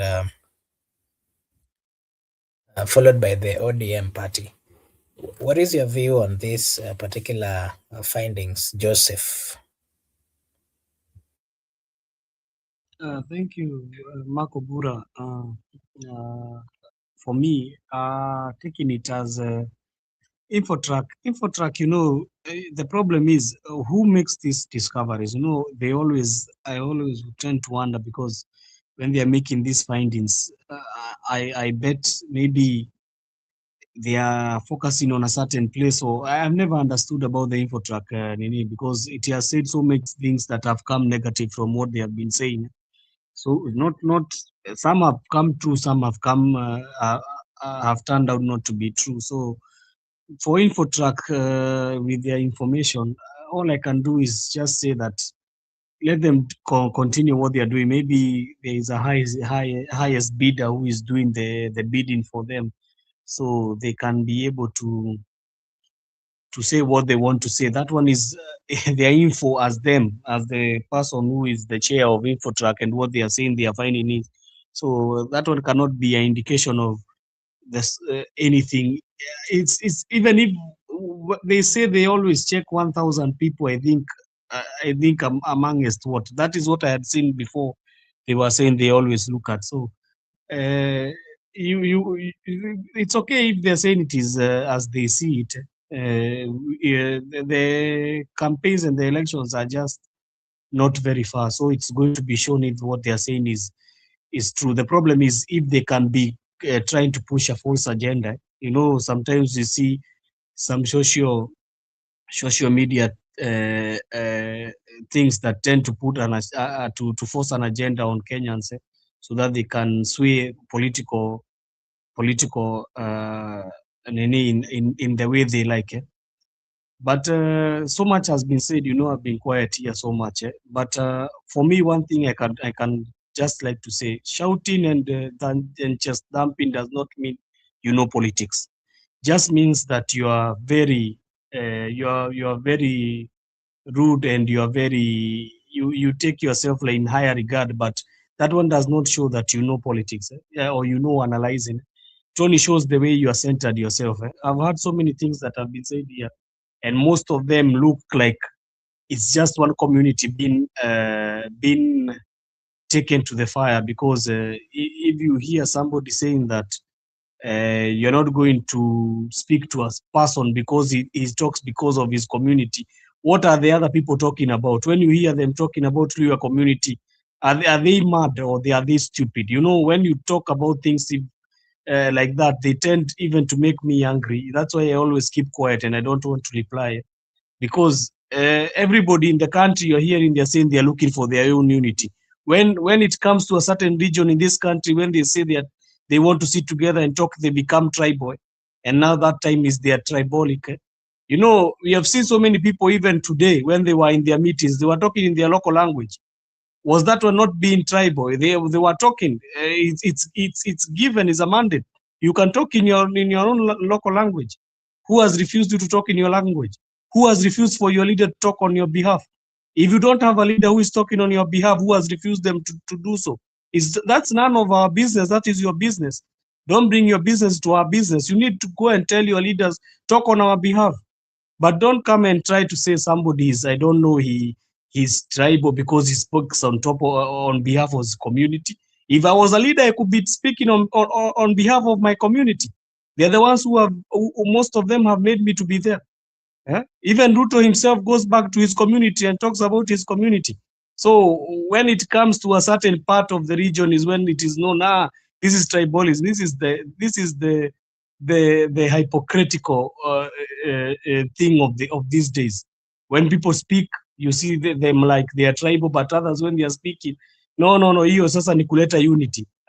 That one, but it's okay. It's given because we understand where it's coming from. But another thing I want to say here, Marco Bure, I came here and I talked to Migura. I was not talking about ODM as region. You know, when Migura said that we are people from the Nyanza, there is even there is those people from Maragori. They are from, obviously, automatically you have people who are closer there. Even Kiambu, you'll find Kiambu has everybody coming from anywhere. You find even a Turukana in Kiambu. It's because it is cosmopolitan sometimes. You find these regions, most of them, they become cosmopolitans because people are migrating to go and look for work. So I was not trying to discriminate anybody. If I was trying to discriminate everybody, you could be hearing me saying Kiambu inakuwaga tu imejazwa na Wakikuyu. No, it's not right, because most of it now, people are from everywhere. They are staying there. People even from the coast are staying in Kiambu. Not only Kiambu, you have not here heard of MCAs and MPs who are vying for seats in Meru. So these are things that are happening in this country. And so long as we are going like this, I'm not even very angry. I'm very happy because it is making the shifting balance okay. Because you can find other leaders who have voted in these certain communities who you never thought they could become leaders in those communities. We thought they were only the regions could give only their own community or their own clans. So about ODM, there is nothing further from the truth. It is coming to light, and it's coming very easy. The way Msimamo has said there, we have been told it is the largest party, but it does not indicate any of that. Within the last by-elections we had, they were not near to show us that if it is the ODM I knew, ODM was clinching seats all over. We could see it in the by-elections. They were forced to reckon with. But if you just go in the ODM by-elections in Nairobi, just go and check what number were they even in the by-election, if even participating, what number were they? That is a question. So is it really saying that ODM is still becoming a majority party when it is losing even the small seats like for the MCAs? That is the question, because some people, you might say ODM is very big, but the way it is being treated, even the leadership there on top, you can see how it looks. So it is just like that. Ini mambo tu, it is just going to show itself very soon. Hata si mambo yatitushia tukibishana tu hapa ama kuongea kuhusu mambo mingi, itaonekana this January we are going to know the whole truth. Joseph, maybe something else that I want you to give your take before I let others come in is the presidential poll that was also done with Infotrack. They're saying that William Ruto, the incumbent, got a support of 28%, and of course is the most preferred. Candidate, followed by Fred Matiang'i, former Interior Cabinet Secretary, getting 13%. He is emerging as the closest challenger. And then there's Kalonzo Musyoka, who is the Wiper Party leader, getting 12%. She's, of course, strong, close to Matiang'i. And then we have Babu Owino, Embakasi East Member of Parliament, rising profile amongst the younger generation. Then we have Rigathi Gachagua, former DP, 5%, who is also getting the national appeal. And then we have Martha Karua, PLP leader, getting 2%. And then we have David Maraga, former CJ, getting 2%. Undecided were 25%. And then those who declined were 4%. You can give us your take on that. And apart from that, you can also give us your take on the Luo Kingpin that was also out by Infotrack. They're saying that Babu Owino has emerged the most preferred successor to Raila Odinga as the Luo Kingpin with 33% support. Oburu Odinga follows with 10%. Gladys Wanga and Gladys Wanga 7%. James Orengo 4%. Opiyo Wandayi 2%. Raymond Omolo 2%. Nyong'o Miguna Winnie Ayako 1%, and decided at 37%. You can give us your general take on that as well before I hear Miguda's take and Msimamo's take and Eric. I think I answered Mark Oburu, and I said that me, for Infotrack, I don't believe in any system that they come with because it is just bidded for the highest bidder, and they know what they do. They always bid, even when you are seeing they are saying Babu Owino is the kingship, is the kingpin of Luo. There is somebody who is all choreographing these things to happen, so that they can be able to bring the inbuilt can become even more stronger. So they're infighting. It's always choreographed, and they know what they do. I've told you so many times, this Infotrack has been saying things, and then those things come, even they are not the same way that they were saying. So many times they have said about results that are going to happen in the national elections, and they don't come true. So it's not a time that I'm going to waste my time with this Infotrack, because even how many people are they asking? I told you they always say that they ask, I think 1,000, or I think about how many people in any, I don't know, even in the cosmopolitan regions or where. So Infotrack, you can buy it. Polls nowadays are being bought. You can buy anywhere you want, and you can make a poll for yourself. So them saying that, let them continue doing the work that they have been given. At least they are getting some money out of it.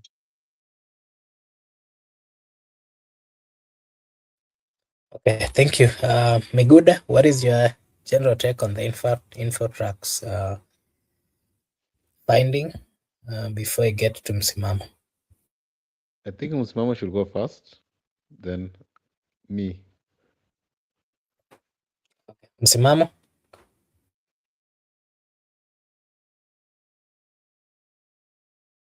Asante ndugu yangu Miguda kwa nafasi hiyo. Mimi nitasema Infotrack ni mambo ambayo tumeyazoea, hayana ukweli, ni mambo ambayo yanapikika tu na yanaonyesha kutoa picha fulani ambayo pia itaweza kutumika, kwa sababu hakuna kinachofanyika hili taifa ambacho hakitakuja. Najua tunaishi katika taifa ambalo lisemwalo lipo na kama halipo linjiani laja. Ndilo ambalo taifa tunalo kwa sasa hivi, taifa ambalo tunaamini kwamba lisemwalo lipo na kama halipo basi linjiani laja. So katika hii hali ukiangalia haswa hizo numbers tayari zinakuonyesha uhalisia kwamba ni vitu vya kupikwa. Maana hizi si kwamba ni maoni ambayo yanatembezwa mahali kote, ni vijioni kidogo mnachukuliwa mahali na pengine vinaangaliwa mle ambamo mna stronghold na ulo pains umeingia zaidi. lakini kusema huku kwetu sijawahi kuona hata siku moja tumekuja kuulizwa masuala haya ya umaarufu, ili ikiambatana katika hesabu ikitolewa pale ionekane kweli imegusa kila mtu. So vitu kama hivi ni vya kupika ili kusudi tuviamini, lakini vitutoe katika reli, katika ule mstatili wa kujitambua kama wananchi. Unajua shida kubwa hapa ni mimi, usio nazungumzia, utasikia kwanza hapa ninazungumzia chama changu, utaona misingi yangu nikimaliza tumerudi kwetu sisi kama wananchi, kwa sababu mwisho wa siku tutalumbana hapa, tubaki na ushabiki tu wa sisi tulishinda, lakini mwisho wa siku unajiuliza hata kama nilishinda ndio, lakini mbona nahitaji kumpeleka mwanangu shule, itakuwaje? Lazima ukune kichwa. So pale mahali ambapo unapata mshiko, basi unatia kazi zaidi na kutia nguvu zaidi hapo. Lakini siasa hii ni kama tu kwa mustakabali mzima unarudi kwetu sisi wenyewe haswa. Kwa tukibebwa na hii info track kwamba Ruto yuko juu, Matiang'i anafuata, Kalonzo anafuata na hapa, mwingine anafuata na hapa, na tubaki katika hilo, sidhani kwamba linatuongoza kuliko, na si kwamba nazungumza kwa sababu nampinga kiongozi aliyepo. Laiti kama kwanza angefanya yale ambayo ameahidi. Mimi sina shida kubwa ni kuona taifa ambalo mimi mwananchi pia nimewezeshwa kuona kwamba nina unafuu. Sitakuwa as if I'm part of this government, no. As if I'm part, no. I'm already part of the government because I belong to this country. So nikisema hata wengine pia wajihisi kwamba wapo ndani ya hili taifa, najihisi wapi? Na uhaki wangu kama mwananchi haswa kupata kile ambacho nastahili kukipata kama mwananchi wa taifa hili. So kila jamii ina haki ya kuweza kutambulika ili tuondoane katika ukubwa wa jamii ama udogo wa jamii, kwa sababu katika hali hii basi wale wengi ambao wamecontribute basi wao ndio watakuwa na hiyo shares nyingi na jamii zingine hazitatambulika. So tutakuwa tumewapa hizi doketi mbili, kwa hivyo na sisi tumewakumbuka, lakini si lile lengo haswa ambalo tunalihitaji taifa ambalo hakika kwamba tunaona kweli ni taifa ambalo linaheshimu haswa mipaka ya katiba, lakini pia vile vile kuiheshimu haswa rasilimali ya nchi. So mimi siwezi nikaingia hapo sana kaka yangu, labda kuwe kuna swali lingine la kuniuliza, lakini kwa hivyo track mimi sitaki niliingize sana kwa sababu halina ukweli wowote. Asante. Thank you. Miguda, can give us your take on the info tracks finding, and then Eric should also come and give us his take. Okay. I just want to give you my view on the info tract. I just want to be a little bit realist. Me, I've worked with the info tract. I've worked for info tract. I've worked as a field messenger, whereby for 2 days I go to the field, I carry out and record the data, then I submit to the tallying center. And I can tell you from my experience that because me, I've been part and parcel of it, I was hired for 2 days and I was paid 5Ks. They pay you 2,500 per day for the work. And when I was working for them in a county gubernatorial analysis or polls, the challenges or what I can report is that sometimes it's difficult. So you develop fatigue, and when you walk from one point to the other, you'll meet people who sometimes they are not interested in your questions. Some will chase you away. Some will think that maybe you are an investigative officer who has been sent. Some will say that you want to record their conscience. Some are also too private to disclose whom they are supporting. So there are a lot of challenges you are facing in the field. And sometimes you decide to feed because by the end of the day, your supervisor want to, because you are moving by map, by location. So it locates wherever you are. So you cannot lie. You cannot be in one position, then you feed the data, then you send. It will show each and every location how you are moving. So by the time you are moving, your supervisor is interested on your work. So you need also to complete your work by the end of the day. Sometimes you can decide to feed some by yourselves according to the how people are answering the question. Sometimes also when you ask question and the respondent responds to you, or the person you are asking the question, you are the one you can feed on how you like. It might give you some answers which are not correct. So there are a lot of challenges. I can just say we should not treat it as a real, because the people who are asked questions sometimes they don't turn out to vote, and the people who are being asked questions sometimes they have just respond. Some also ask you for money, that I cannot respond to your questions. You must pay me. You can't get my opinion without being paid. And if you fail to pay them, they won't give you their stand. So there are a lot of challenges taking samples. And I can just say, so I can send to the supervisor whatever I recorded, but that's not the real thing. The supervisor will show it to the public. And maybe I was lying to the supervisor, because me, I want to achieve my goal at the end of the day. Most of the people, because it's never easy, they facilitate transport. You can move by motorbike. So, but it's very tiresome. They want you to move from one location to the other, because you must do it more of a door-to-door walk. So, InfoTract, I can just say, let me respond to the issue of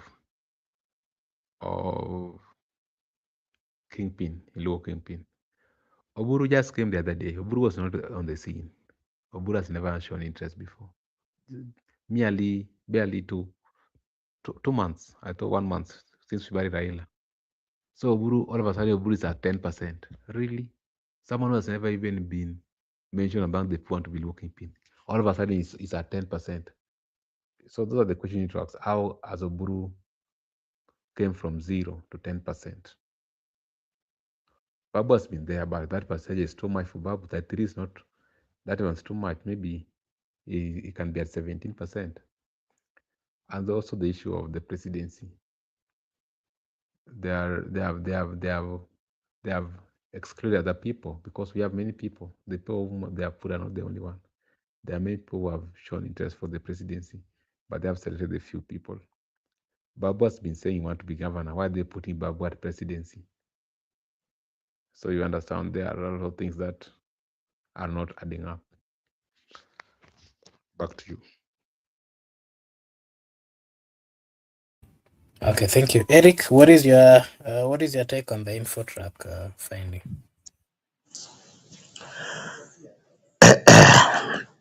What I will say is the polls is a worldwide activity. It is not happening only in Kenya. So we cannot underrate our companies as to be the ones that are not doing things correctly. You remember our opinion poll in the last US election, they were projecting a very tight race between Donald Trump and Kamala Harris. Very tight. In fact, they were saying it could go either side. But when the voting took place, Trump had a pure win in both houses and even at the presidency, and even won the highest electoral colleges that has never been won against all the opinion poll. So as Piguda said, sometimes we need to get people who have worked in these things like Miguda to actually explain to the people what is going on. According to some people, they think that some people sit somewhere and then they cook things and then they go and announce. No, those opinion polls, they always walk around. Yeah, but they will not go everywhere because it is a tiresome work, as explained by one of the experts in that field. It is a tiresome field, a work, by the way. So they will reach not so many people, but it always been done. But the reason why these things always go opposite, you go to a certain region like northeastern, they look at you, they think you are an intelligence officer. You know, when sometimes I do field work, when you are at field, people always have a lot of, so there is a way also you have to start talking to them. Before they believe on you, they will give you awkward. Some will just tell you, I will vote for president, because they think if they say they will not vote for somebody who is not president, they will be traced or even they will be arrested. You see that? So it is always something that is used to get prepared. If I was in these people in opposition or whatever, I could have advised them to work hard. For me, where ODM is, I will not complain. ODM mahali iko sawa. I pray God that we work hard so that we ensure that ODM is popular, because I'm seeing some of our listener here telling me ODM hawatapata hata mbunge huko Pwani. Now ODM has just won a MP in Magarini. In fact, that is the only uncontested election, because ODM won by bigger margin.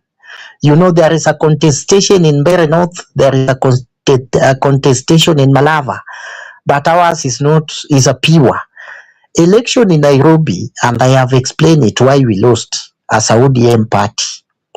We lost it because the strongest candidate, Katwa, was denied certificate. So those are the things that actually make party, not because the party is weak.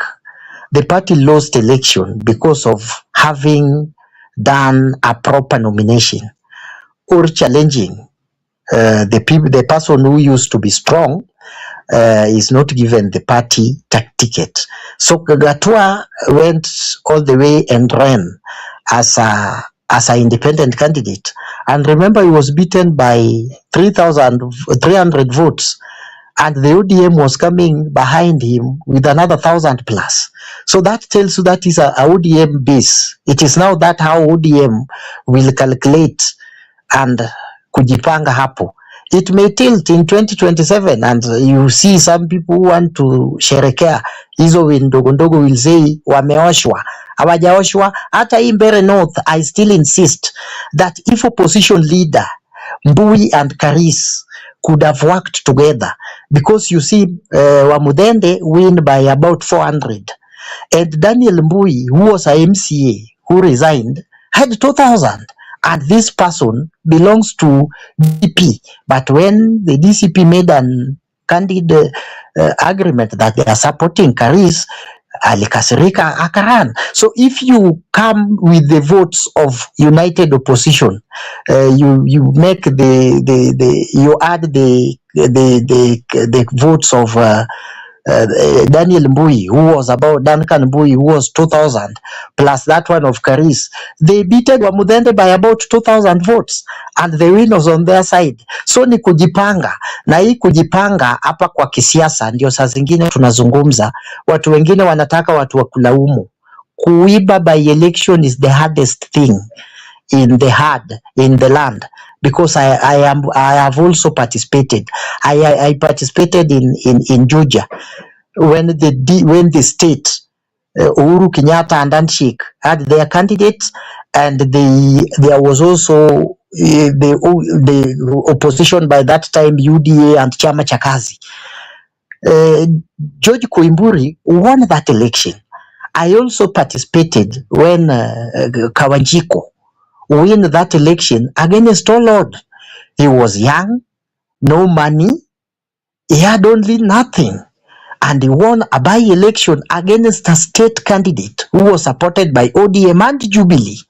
So if I'm telling these people, and they also beat us in Msambweni, in Msambweni huko Kwale, yeah. And I agreed, because sometimes how you do election, sometimes how you do by this nomination determines a lot what you will get. Doesn't mean that party is not popular, but is popular. But losing, you must sit down as a party So opinion polls should be taken to check and balance where you get a loss, you get a failure, where maybe you never made the nomination properly, and then you go forward.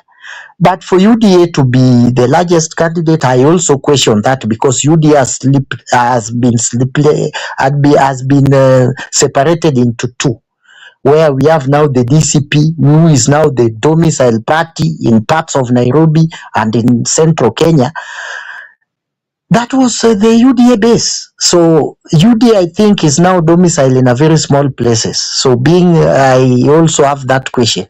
But when it comes to Babu Owino being the kingpin, preferred kingpin, that one I can agree, and I say it is less, because when Raila was there, Babu Owino had already risen to the core as the successors, few people who could succeed Raila Odinga. You know, I know he made some few mistakes immediately after Raila's death. He was advised to go and keep quiet kidogo, and he still continue his quietness, because sometimes keeping quiet is strategy. But he is now the preferred, because there is what we call the generational change. I don't think Oburu, Ochilo, Wanga, those I know Wanga is 44 years or 45, but he can't be preferred that much. But for Babu, I think they have given him less. He ought to be at 40. He need to come out and need to create a base. Ako goigoi kidogo, ni mtu ukikaa naye kidogo utajua ni goigoi.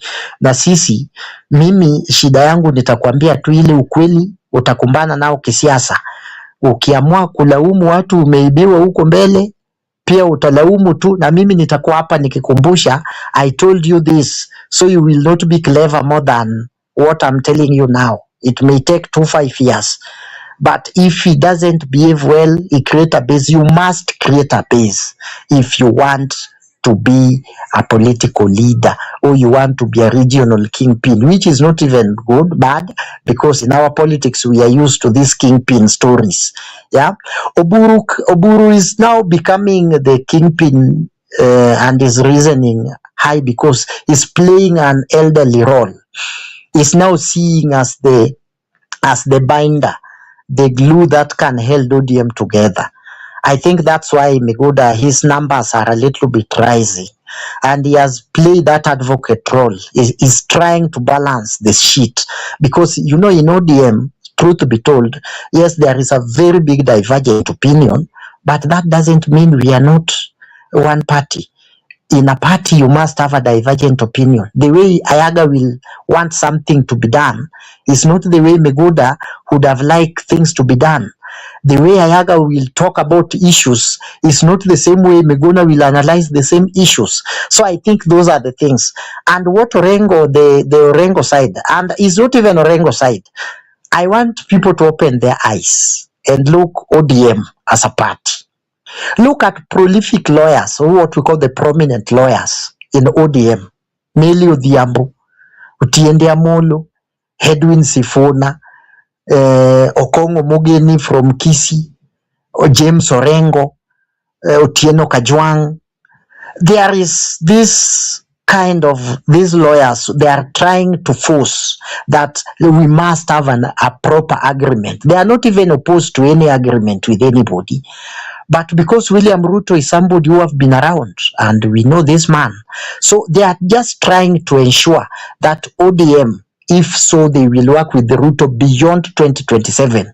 They must have a proper channel when working to William Ruto, because we know somebody called William Ruto. In politics, things change. He may get his second term, he will not honor things, because remember, this is a guy who have a political agreement with the people of Coast through Kingi, through PA. Apart from that speaker seat, there are some things he was to do to the coastal people. Ajafanya. He also made an agreement with the leaders from Western. And he said the 30%, even promising the kilometers of roads, around 1,000. He has not even built 200 kilometers of roads, and he has 1 year to go. So what those lawyers are saying, it is not a disagreement, but it is a fact that awaits the people who want to jump into this gun by fire. And I think it is a weight, because you see this the group where I'm talking about, this group of Orengo. These people, they know politics, they understand how things are done. So when they are warning you, they are not warning you because they are against you. They are just warning you so that you don't have a problem. But you see the Junet side, they have started even questioning and mentioning name. I think if next year, by God's will, Junet is so serious, give me like 2 minutes, I will be done.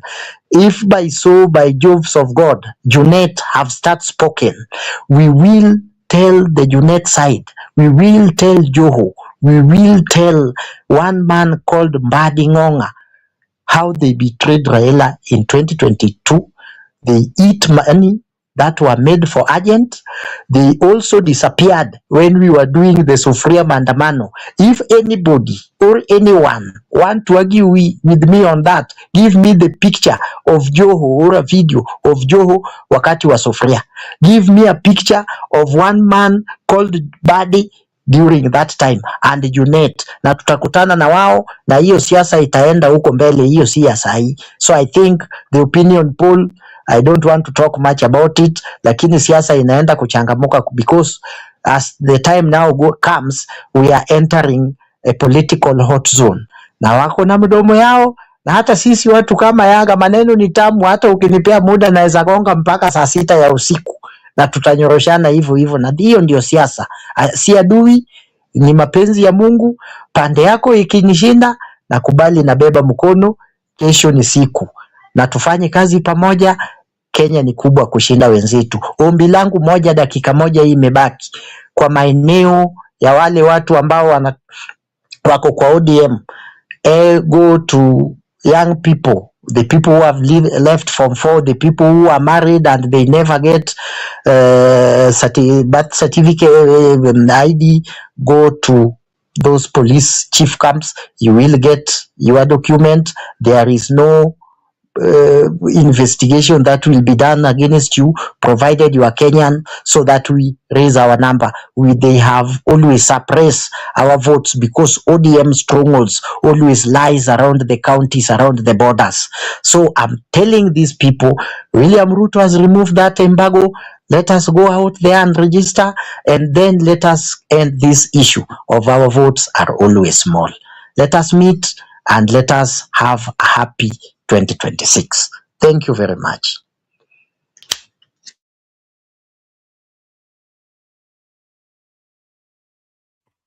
Msimamo, your final remarks, then Miguda, and then we'll close.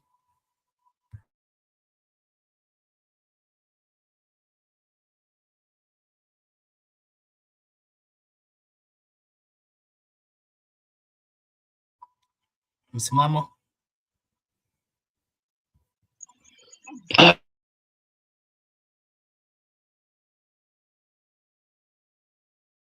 Asante ndugu yangu. Najua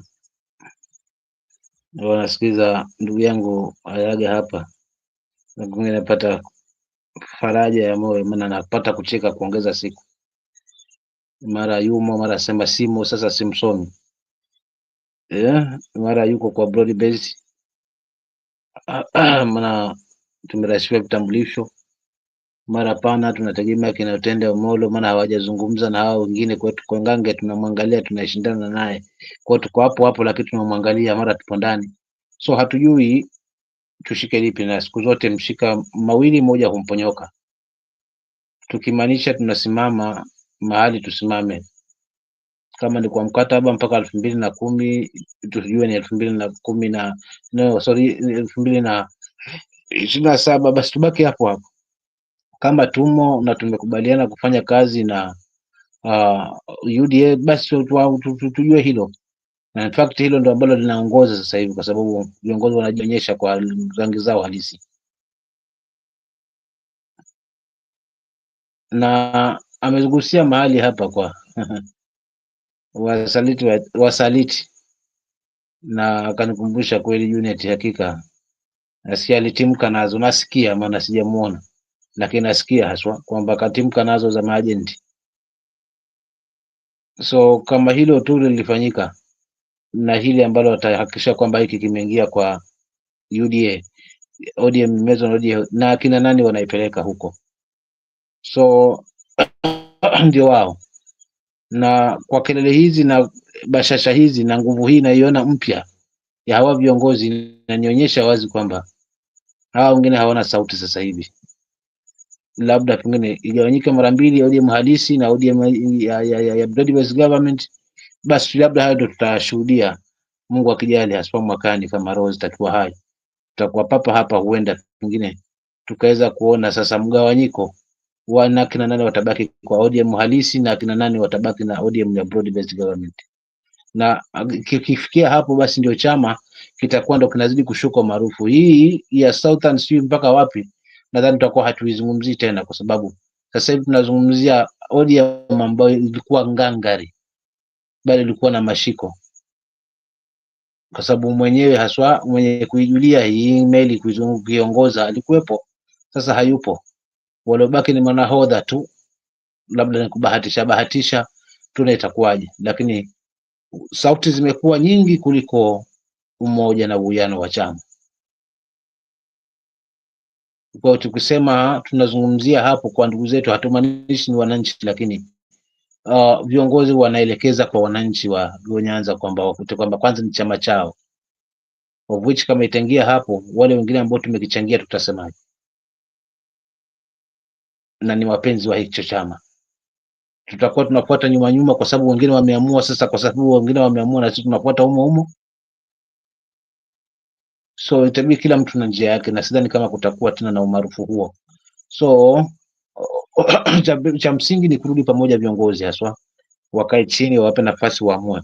Wananchi wanajua nani wanamtaka waongoze chama, hata kama ni kijana mdogo, Babu Owino, wacha apewe hiyo nafasi, then hawa ambao ni viongozi wakubwa na wagwiji na wakomavu basi wamgaidi, na yeye naye pia atajaliwa maarifa ya kuweza kuongoza hiyo meli vizuri.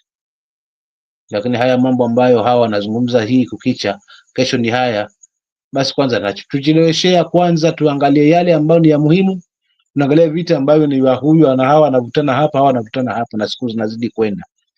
Chaguzi yetu hatujajua itakuwaje, tukitafakari yale Mudavadi ameyazungumza, sio kama atakuwa kweli, na kama atakuwa kweli kuna mambo hayajafanyika kikatiba kuruhusu uchaguzi wa 2027. Watu tusidanganye hapa, tuzungumze mambo ya 2029 na litakuwa limetimia lile ambalo lilisemwa likawa halipo, lakini likawa liko njiani laja la 7 term limit. Na likikubalika hilo, basi tukubaliane kwamba kuna uwezekano hata wa mwendelezo sasa wa mtu kutawala tu, kwa tutakuwa tumerejeshwa kule tulikotoka. Kwa hiyo mimi sina mambo mengi ya kufunga nayo leo. La kufunga nalo ni kwamba wananchi tujitambue, na hatima ya hili taifa lipo kwetu, kwa sababu hivyo vyote hawa viongozi hata wakubaliane huko, kisha lazima watakuja kwetu. Na madamu wanatukumbuka, basi wasitukumbuke kwa ajili ya wao tu, bali watukumbuke kwa kile ambacho tunakihitaji kutoka kwao. So tukijitambua kwa hilo, tutaungana kama jamii moja.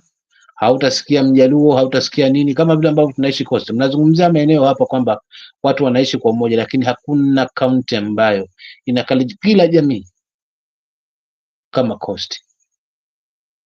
Coast tumebeba kabila zote hapa, tunaishi na yoyote yule. In fact hata mwenyeji anaweza songa mbali akampisha mwenyeji mahali pazuri pa kulala, tofauti pia na maeneo mengine. So kiukweli kwa hali hiyo tunafaa tusimame katika hali ya umoja, kwamba despite tumegaiwa kitabaka, ndio, na viongozi wetu watatuzungumzia kutokana na kwamba sisi ndio tuwapa kura kutokana ni jamii, sawa, watazungumza kuhusu jamii, lakini si wenyewe wa Kenya tutambao ni kwamba taifa hili ni moja, na kama ni moja basi watu wake ni wamoja. Kwa kama ni maendeleo ni ya wote kwa pamoja, na kama ni taifa kuanguka mikononi kusiko, basi ni kwa sote kama wananchi. Tukijitambua kwa hilo, basi tutawapima viongozi wetu kutokana na track record zao, wala si maneno ambayo wanatupa tu ya mdomo haswa kwa kuweza kuturushia tonge la mkononi kisha hadi tunyime wa mvuleni ambao unashibisha. Asante.